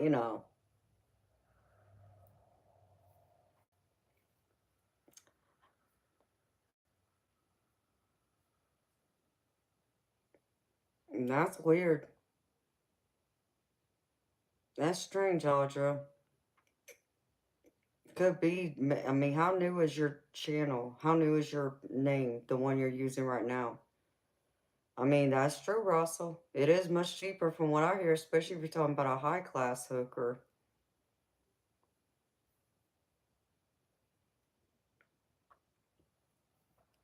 I wonder if it has to do with the way YouTube's changed some things because your other one you've had. So if this one's pretty new, I wonder if it has something to do with that, sweetheart. That could be the thing. It's just that yours is brand new and it might fall into different rules, like to where before people who have had existing accounts, like your other one and I use, I might be able to get more time with it. So you'd have to read it up, sweetheart. All you gotta do is go to YouTube, rules and guidelines. It'll tell you there what's the issue. But that was Eternal's take on it. Um, I'll have to ask him when he wakes up.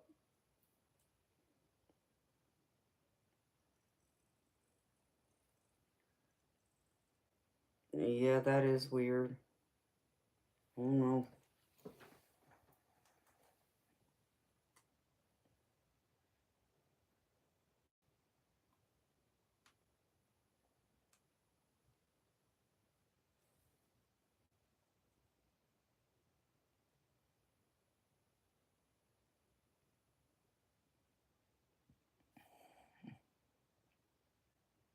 Man, so much junk mail.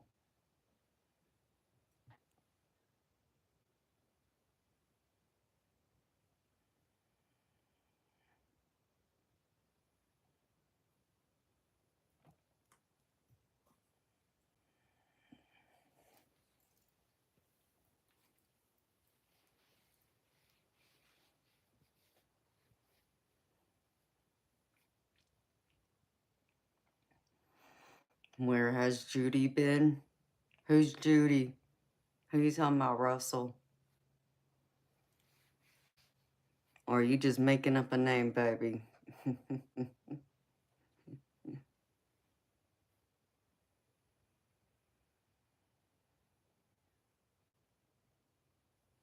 Oh, Judith. She's usually around. It's interesting you mention that because I haven't seen her tonight, and that's weird. It's rare that she don't pop on. She must have gone to bed before I came on. She's usually here. I meant to call her too, and I slept most of the weekend.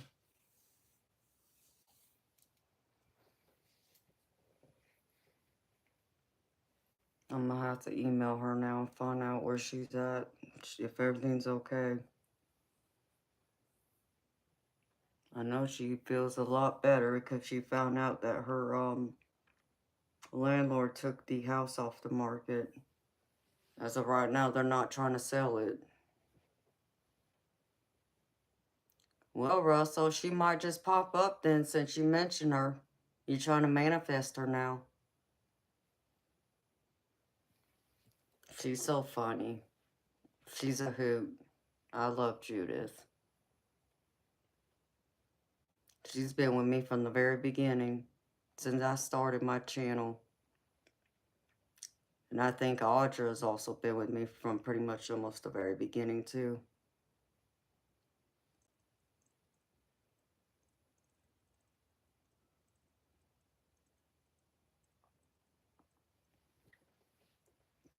Yes, Audra. Her landlords, they were trying to sell it, but they're not selling it now. She told me last week they took it off the market, so I know she feels so much better because I remember last reading I did for her. I told her, it's like, I don't feel like you're going anywhere. I just, I specifically remember telling her that. It's like, Judith, I don't think you're going to be leaving. Like, there's either going to be, it's going to be sold to the right people and they're going to want you to stay there and rent out this house. Keep you as, their renter. Like I told her, I said, I didn't feel like she was leaving that place. And it came back true, so I was happy to hear that, because I know she was so stressed and worried about that.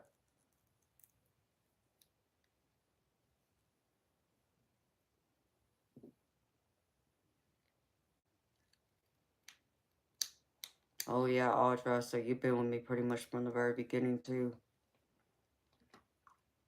Oh, they truly are, Maureen. I mean, there's some good ones out there, but you know, from my understanding, there's more bad than good, but they definitely can be, what they call them, slumlords. That's what I've heard from a lot of people over the years, and I don't like it to hear when people are taking advantage of others. It's not right.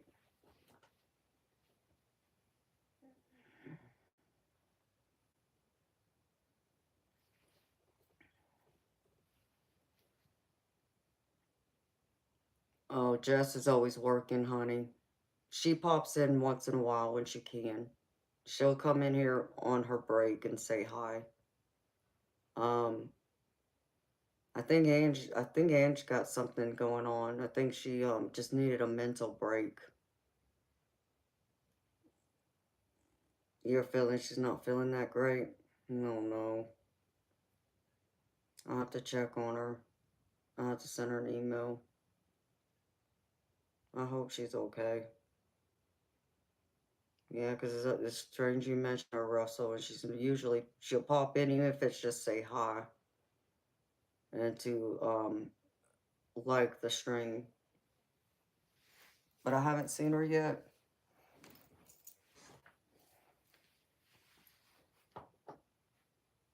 Oh yeah, I do too. I'm in touch with them. Um, at least with Jess more. So I hadn't heard from Ange, but I do talk to Majestic.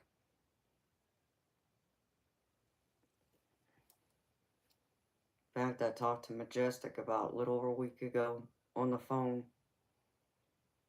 Yeah, a little over a week ago, I'd say I actually talked to her on the phone. If not, we'll text when we get a chance. I will. I'll tell her you've been missing her, Audra. I know she's busy working. Um, and I mean, I could have sworn she told me she took up another job too. So I know, Bob. Where's Mom?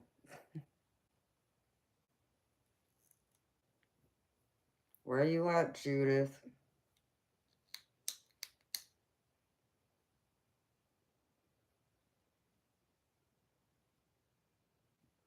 I hope she's feeling okay, bro. So I'd hate to hear she's not feeling good. That would be another wrench in all the stuff she has going on. So I know she's stressed.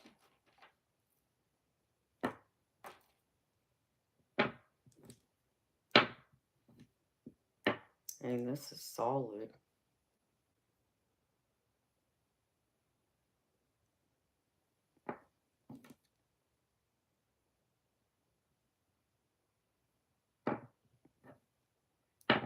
I mean, that is too, but this is more solid.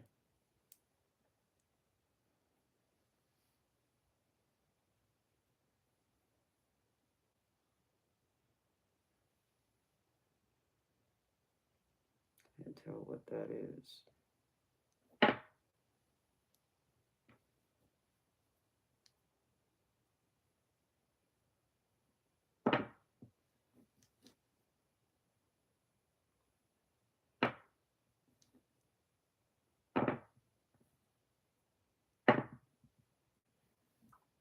Yeah, I know, Audra. Have you been looking at all?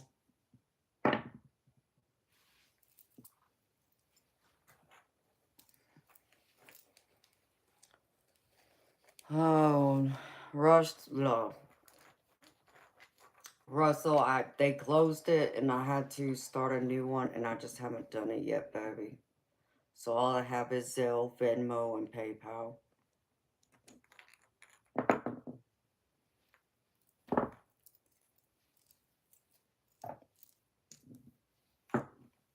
Hi, De Jesus.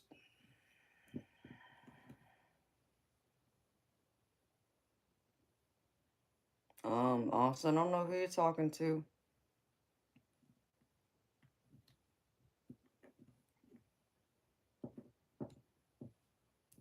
I suggest you try again, because no, he's not.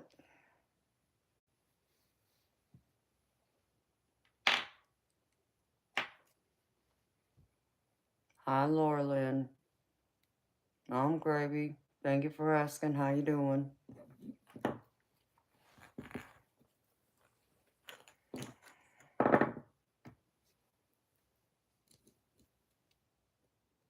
Nine of Swords.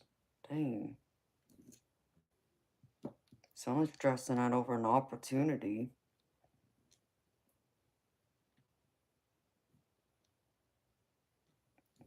It's a good opportunity, but someone's overthinking it.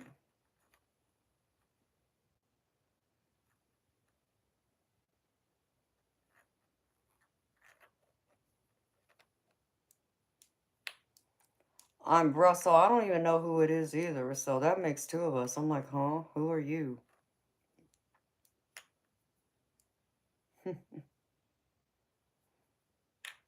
Oh yeah, Bob was waiting for a troll. He finally got one to play with. I'm Gravy. Thank you for asking. How you doing, honey? Oh my goodness. See, Russell, because you're here, baby, and because you was talking about them dolls. Oh, leave it to me.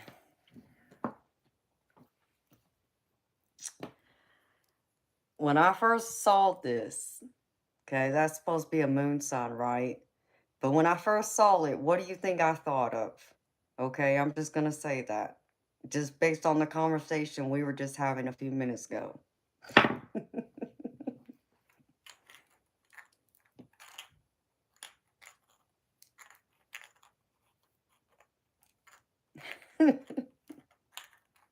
Eggplant. Pickles. Yep. Yep, y'all pretty much got that one down.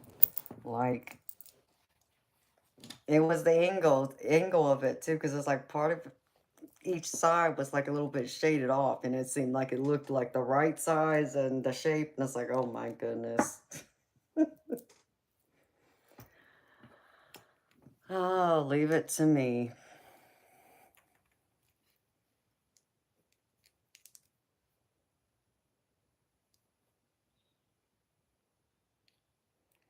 But I mean, the little corners look a little faded. So, I mean, I don't know if y'all can see that, but can y'all see those little corners? It's like right here, the edges. It looks like it's faded. It's not completely dark like the rest of it. So, it looked that way, and that's all I'm going to say.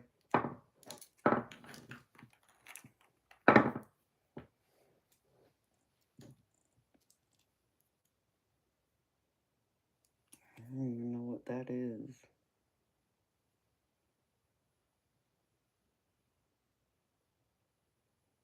It looks like someone like bit a hole through this. What is that, a sword? I can't tell what the heck that is.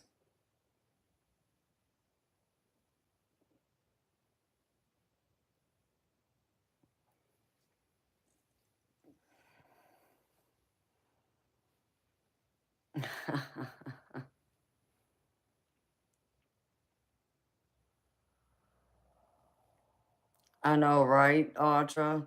Well, I mean, I do have a heart. One of my dice does have a heart. Where is it? But, like, some of these I can't make out. The numbers are like, they're not written very well. But I did see a heart. It's on one of the other ones in here.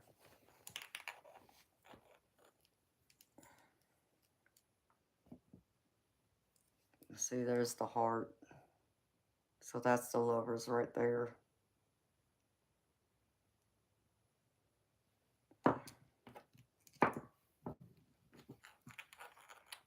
Yeah, and that's the lovers. No, it's just some of these numbers I can't make out. Like, where'd it go?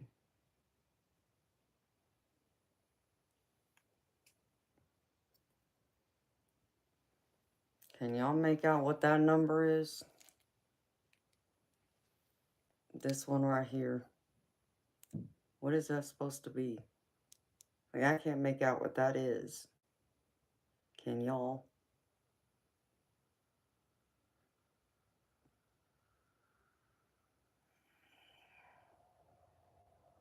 It looks like a 6.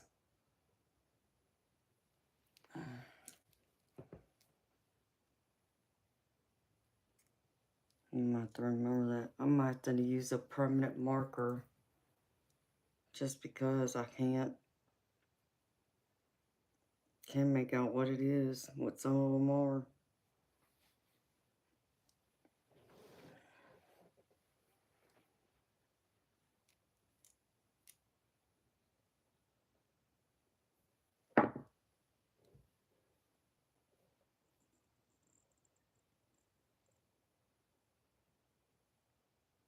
Lost a laugh. Nope. You can't make it out either, Maureen? Because I'm like looking at it like, huh?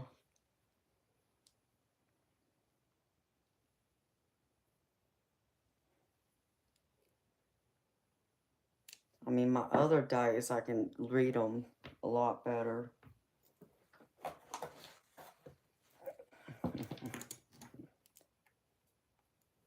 Thankfully, she decided to send me more than one set in case one of them didn't, I didn't like one of them.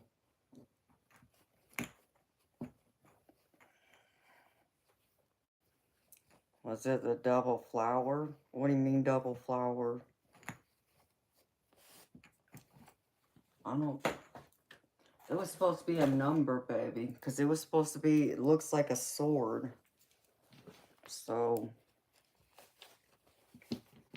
I don't know, I guess I'm going to have to go around marking all the ones that I know I can see real well to figure them out, to compare it to the other ones.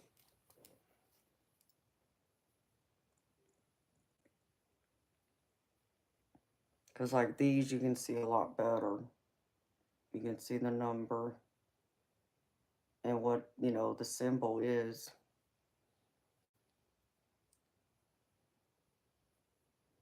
Like 10 of swords.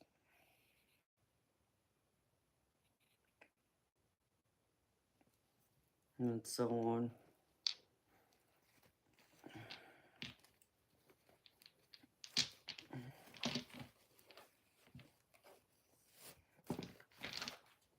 Oh, isn't what this other bag is. Oh, it's these. Yep. Here's the other ones.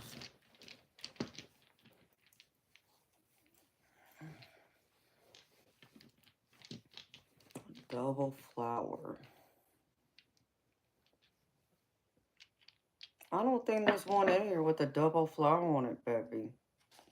See, this dice, it has different emojis. So the person who designed these dice came up with their own little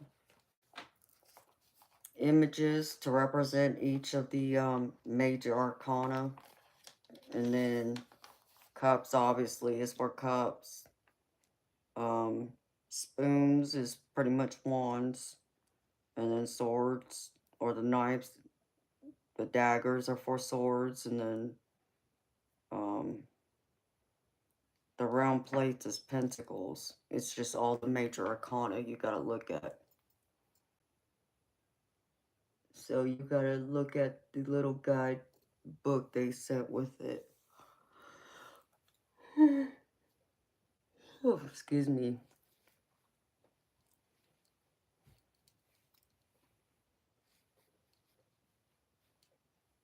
Hi, Fred.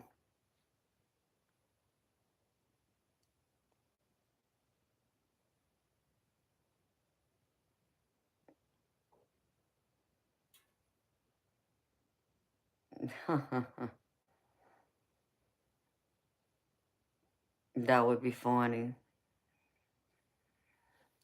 That'd be funny, Audra. I'd get a kick out of it.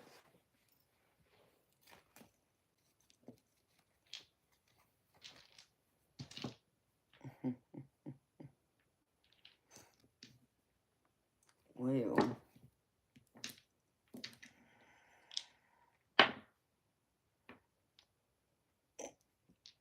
Oh, okay, you're talking about runes. Yeah, I don't know about runes, baby. Like, I got... Here, I'll show you something. I got this Love Oracle deck that has runes on it, but I think even the creator, like, used their own interpretation for what each card is. Like that. It's supposed to be a Love Rune Oracle deck.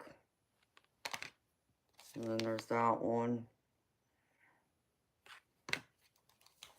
And that.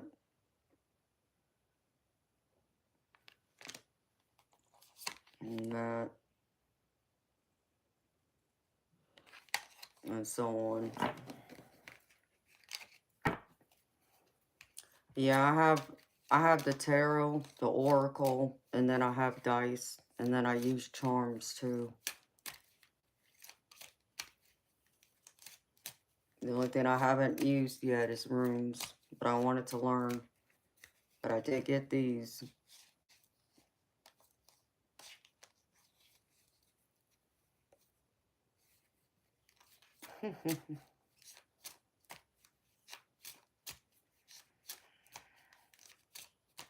Those are the right symbols.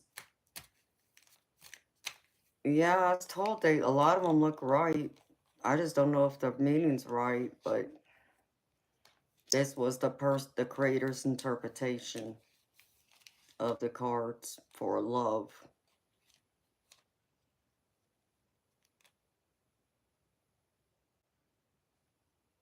So they got a few little messages for what it means.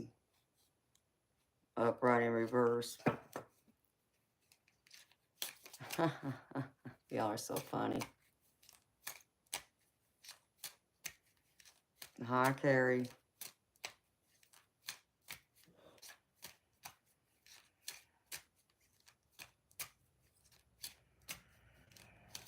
You bought a spinning tarot wheel? Now that would be cool, Audra.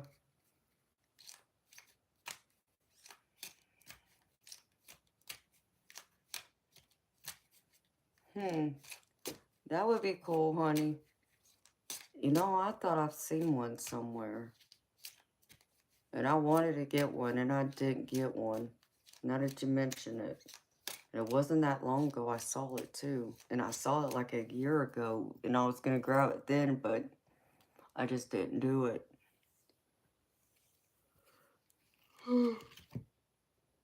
Oh, excuse me. Sorry, y'all.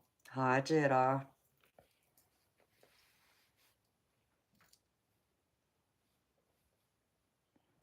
Yeah, Russell, and I've heard that too, honey. It was $250. Yeah, I can imagine, Audra. Hey, Eric. You want one?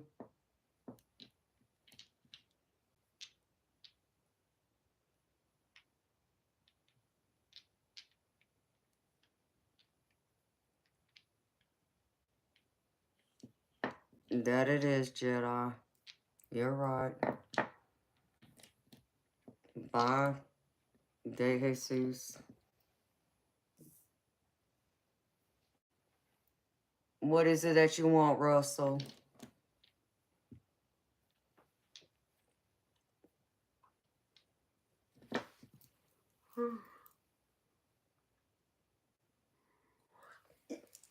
I do have I have a couple of money and career decks too that I got recently.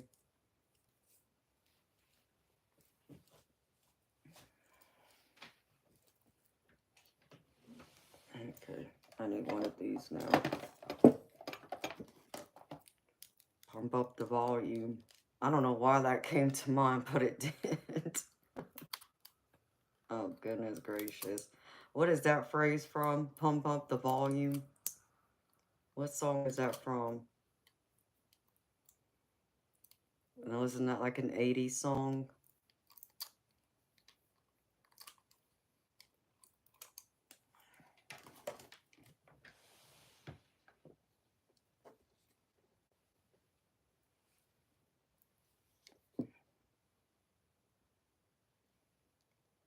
Oh, really? Russell, now that's cool, baby. You bought purple amethyst runes. That's what I want, Audra. I saw some too. I had someone tell me they would make me some, but I don't know if they're going to or not. They told me they would. But I may have to get another set just to have them.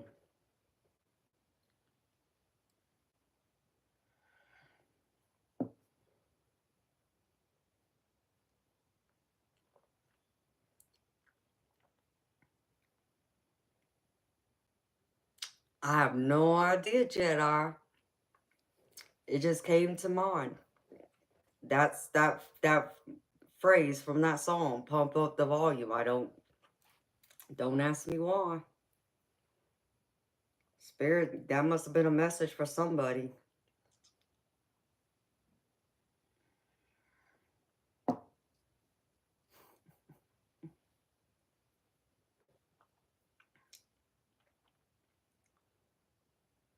You're kidding, Russell.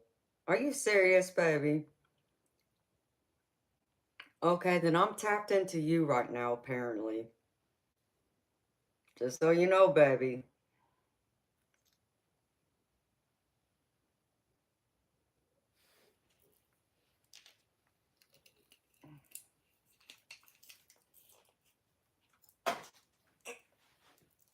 There you go. I can't make stuff up. That's crazy. Pump up the volume from now. What's kicking? Yeah.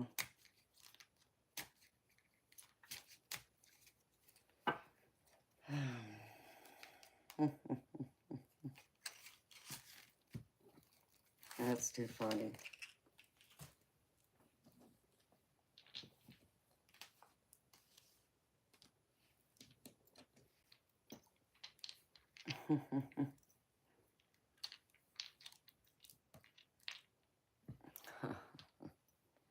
I used to love watching the Looney Tunes.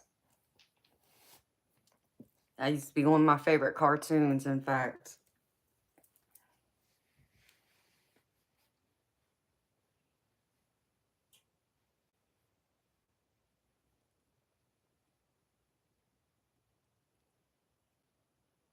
Yeah, something like that, Bob. I think is what the words were. I just got pump up the volume. That's all I got out of it.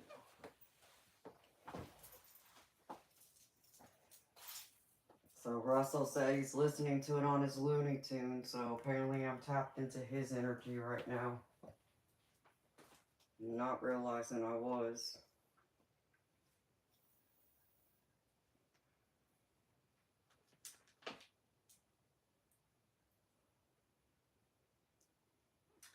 And let's see, I have...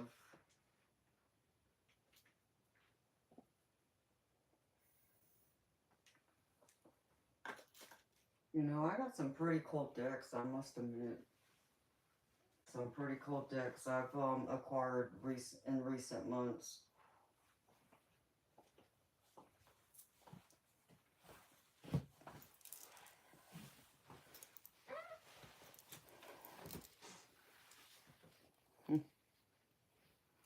Oh, you'd have to email it to me, baby. I'm sure I'd get a kick out of it, though. It's just crazy, though, Russell. That I picked that up and you're watching something that said that, so... There it goes, spirits. Just tell me, see, stop doubting yourself. That's what they were saying to me.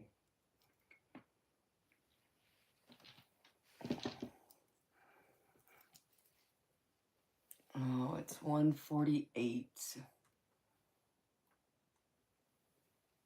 Ew.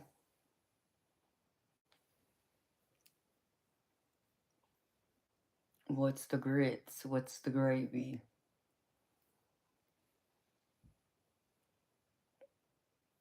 Oh yeah, I love to see it, baby.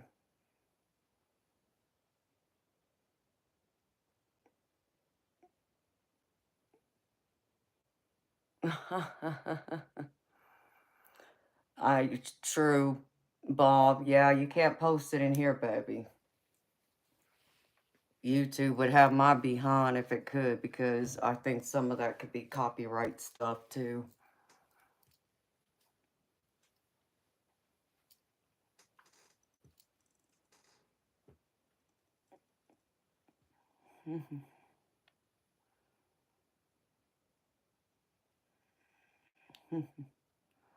Oh, thank you, honey. You too, honey. I always appreciate you, Jedi. I appreciate your love and support, honey. It means the world to me. But all y'all's love and support means the world to me. Hey, baby. Hey, Russell, you gonna get a reading, baby? I just need to know because I gotta step out and use the ladies' room.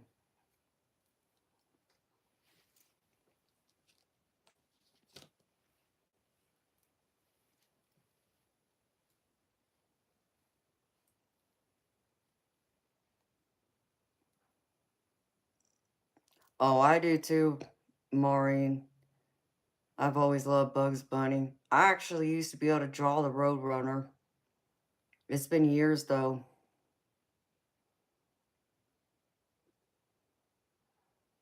Okay, Moonchild. Well, sweet dreams to you, honey. I'll see you tomorrow, girlfriend. Okay, Russell. You too, beautiful. I'm gonna run to the ladies' room while you're figuring that out, Russell.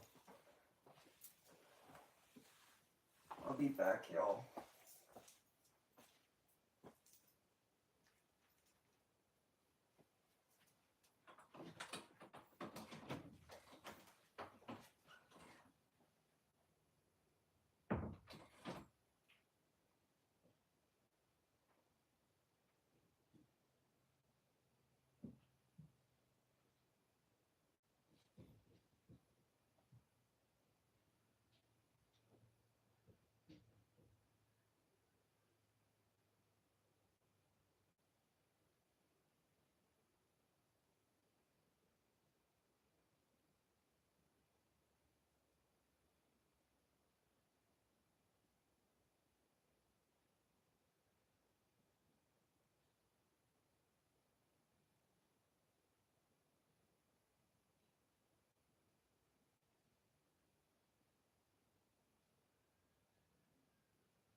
Of course, couch potato has to, like, talk to me while I'm trying to work instead of waiting when I'm off to tell me what he needs to tell me. Drives me up the freaking wall. Oh, goodness gracious. It's like I go through and I guess my, last week, I believe it was Friday. I was outside. I walked outside on the patio. I just walked out there. And all of a sudden, I see this guy coming by in my backyard cutting my grass. I'm like, who the hell are you? You know, it's like, I did hire my neighbor to cut my yard, but it's like, that's not who my neighbor is. So who in the hell is this guy? And so the couch potato, you know, I'd go in there and wake him up, and he goes out there and talks to him and comes find out that it's the actual builder because they're over here building this house. And they hadn't cut the yard in probably 2 or 3 months. And I guess the builder told him to go cut the backyard. Well, this, you know, jughead must have thought he meant like the whole backyard, like our yard and the yard that the house is being built on. And it's like, you want to cut my yard, knock yourself out. But he only cut the backyard though. He didn't touch the front. So my guy that does cut my yard, who is my actual neighbor, I guess came over today, I don't know when, and decided to cut the front yard and came over around and edged the backyard, and it's like, oh, okay. And, you know, so didn't know he was here, never heard him. I must have been asleep, or maybe that's what woke me up earlier this morning. And so now I gotta pay him to cut half my yard.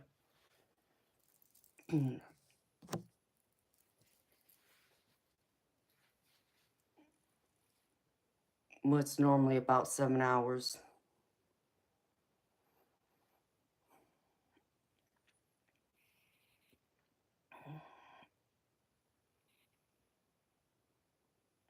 Hello, Anglo Thai Life.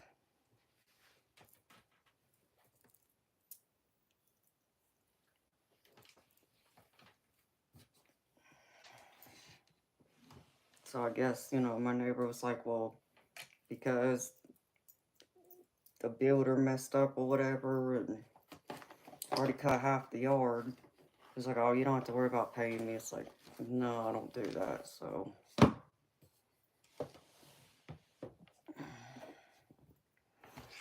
what do you mean by 7 hours, Bob?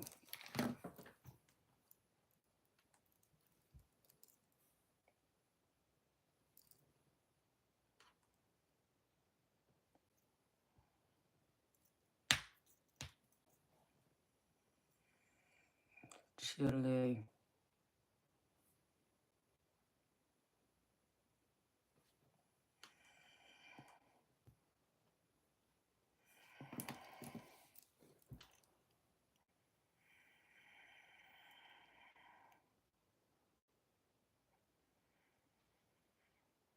Oh. Oh, well, thank you, baby. I appreciate you. Let's see.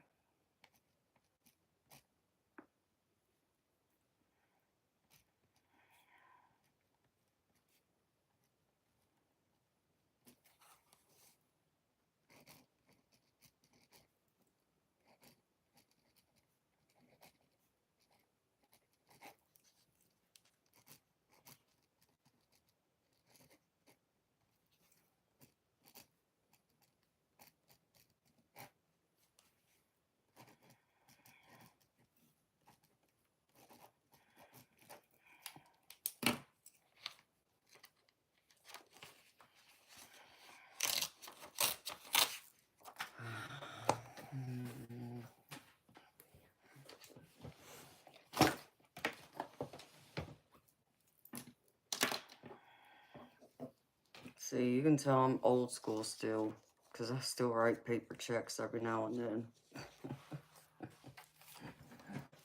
Oh my goodness.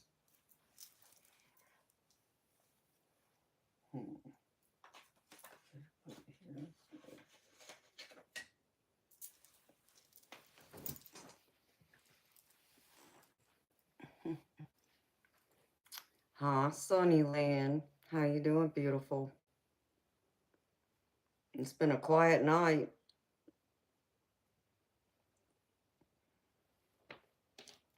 I was trying to decide if I was going to stay any longer or not. If Russell's here, if he's going to get a rating, I can do that. But if not, I'll probably end up taking off. Whew.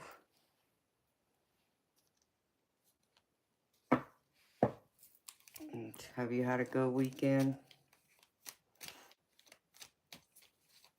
I hope y'all have had a good weekend. I didn't do nothing, pretty much sleep.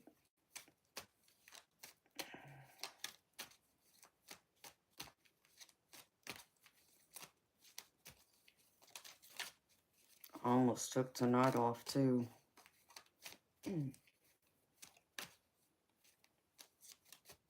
But then I would have felt bad for not being here.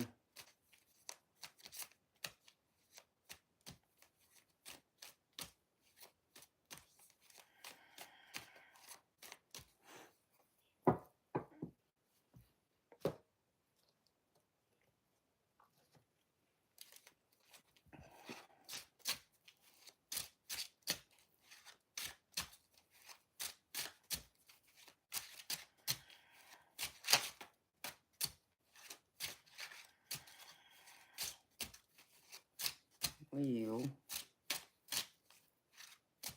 hey Russell, you still here, baby? Eric was here. I don't know where he went to. And speaking of Eric, I gotta message you, baby.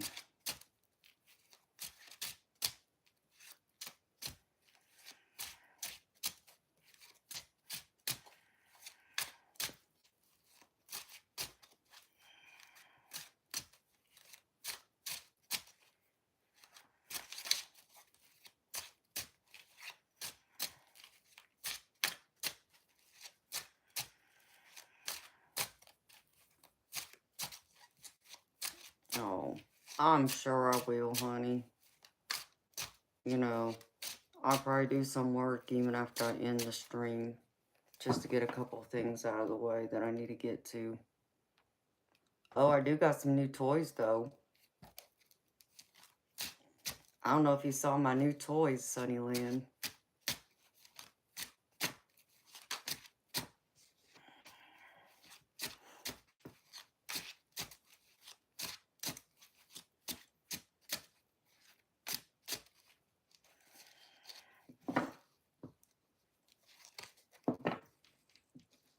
Let's see.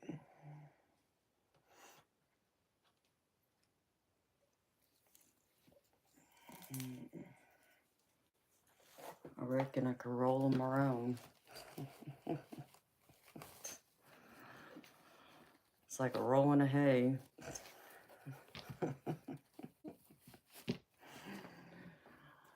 Oh, which ones? These.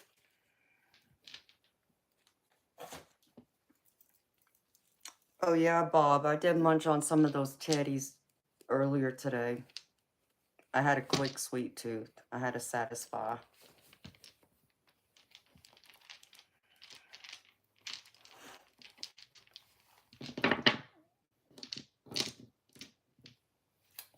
You want to see? One of my girlfriends got this for me because of my other ones I have.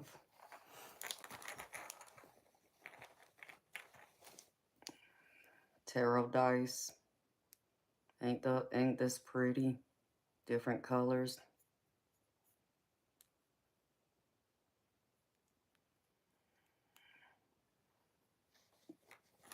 Okay, Aja. Well, thank you for being here, beautiful. Sweet dreams to you, girlfriend. I'll be back tonight.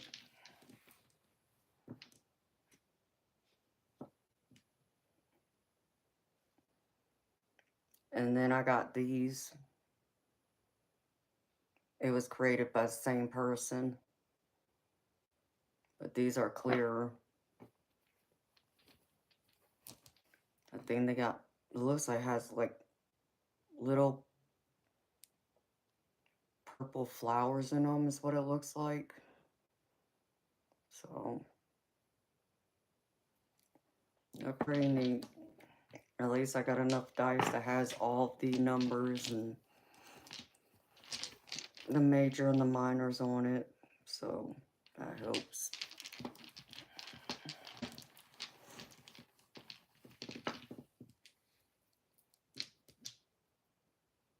Yeah, these got like little flowers in them, I can tell. Oh, it's kind of like baby's breasts in this one. But the other ones, it looks like there's some type of purple flower. I should have showed these to Russell. It looks like some kind of purple flower in it. I don't know if y'all can see that.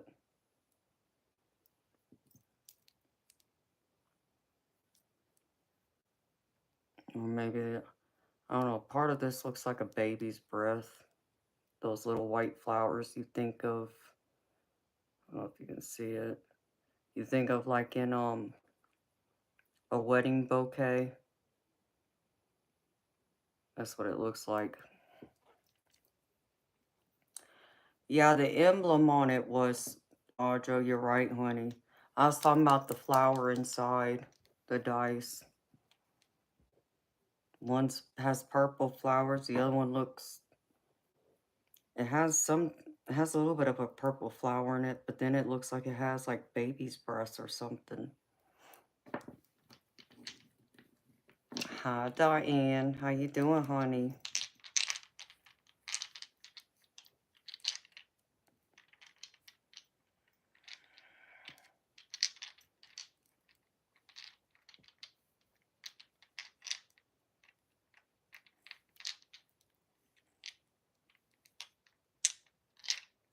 You want a handheld? Oh, I understand, Audra. I am too, honey. Until I get that fixed or whatever. Whatever I decide to do.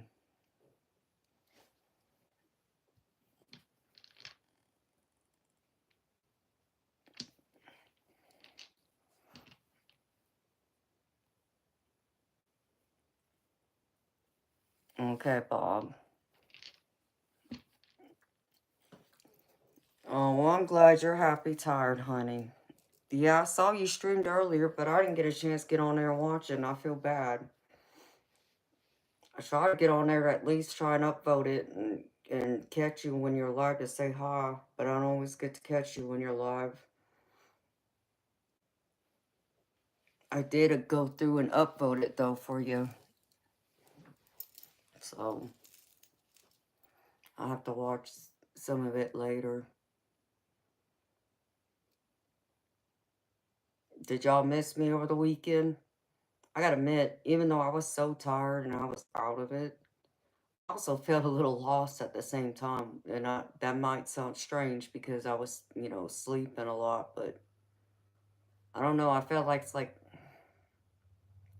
I know I'm tired, but I know I should also be working right now too. And it was a weird feeling. Like, I was going back and forth. I remember even last night, like, do I dare even jump online just even for a couple hours just to say hi to y'all?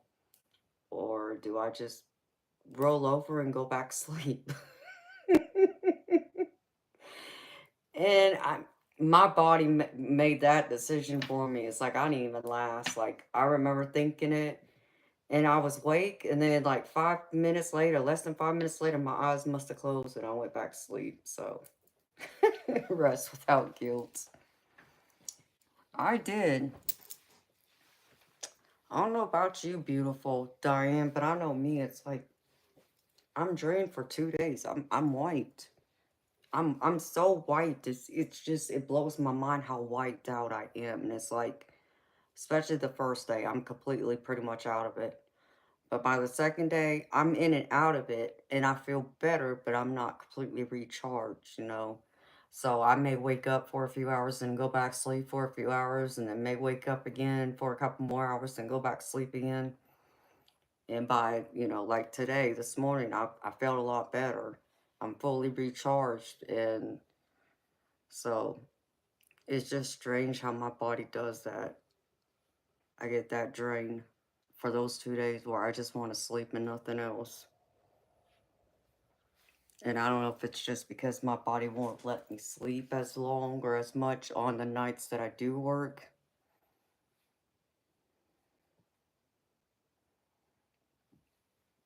And it's the full moon energy and solar flares. You believe that's also part of the reason you feel tired?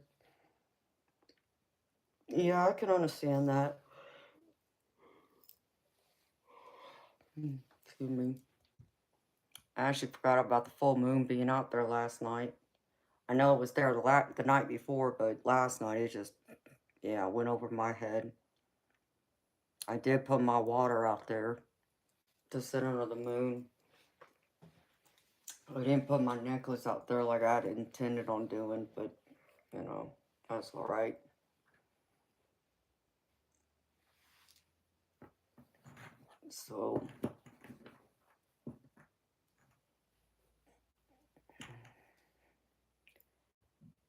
So I did eat some of those teddies, Bob.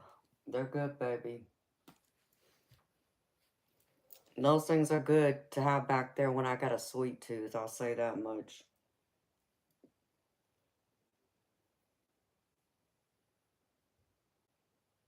And Moonchild's not here. She's gonna be like, you still got my pretzels? Yep, I still got those still, too. I'll gradually go through them. Those Timmy Tams, though, those are rich. Oof.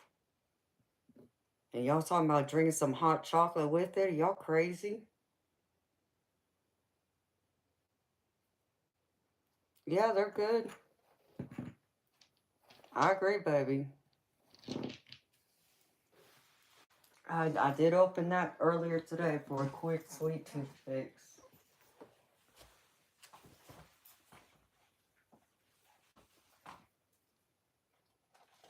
I still have all the TVs. I mean, I haven't eaten that whole box of the one I opened, so.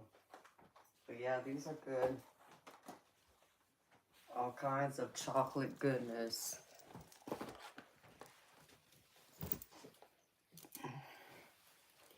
See, in my behind, I thought I was going to fit into my size 2 dress today. Yeah, I laughed at myself. That wasn't happening. Can't say I didn't try.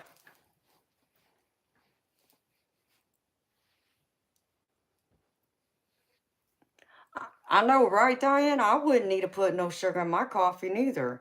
But they're talking about eating it with hot chocolate. I'm like, are y'all crazy?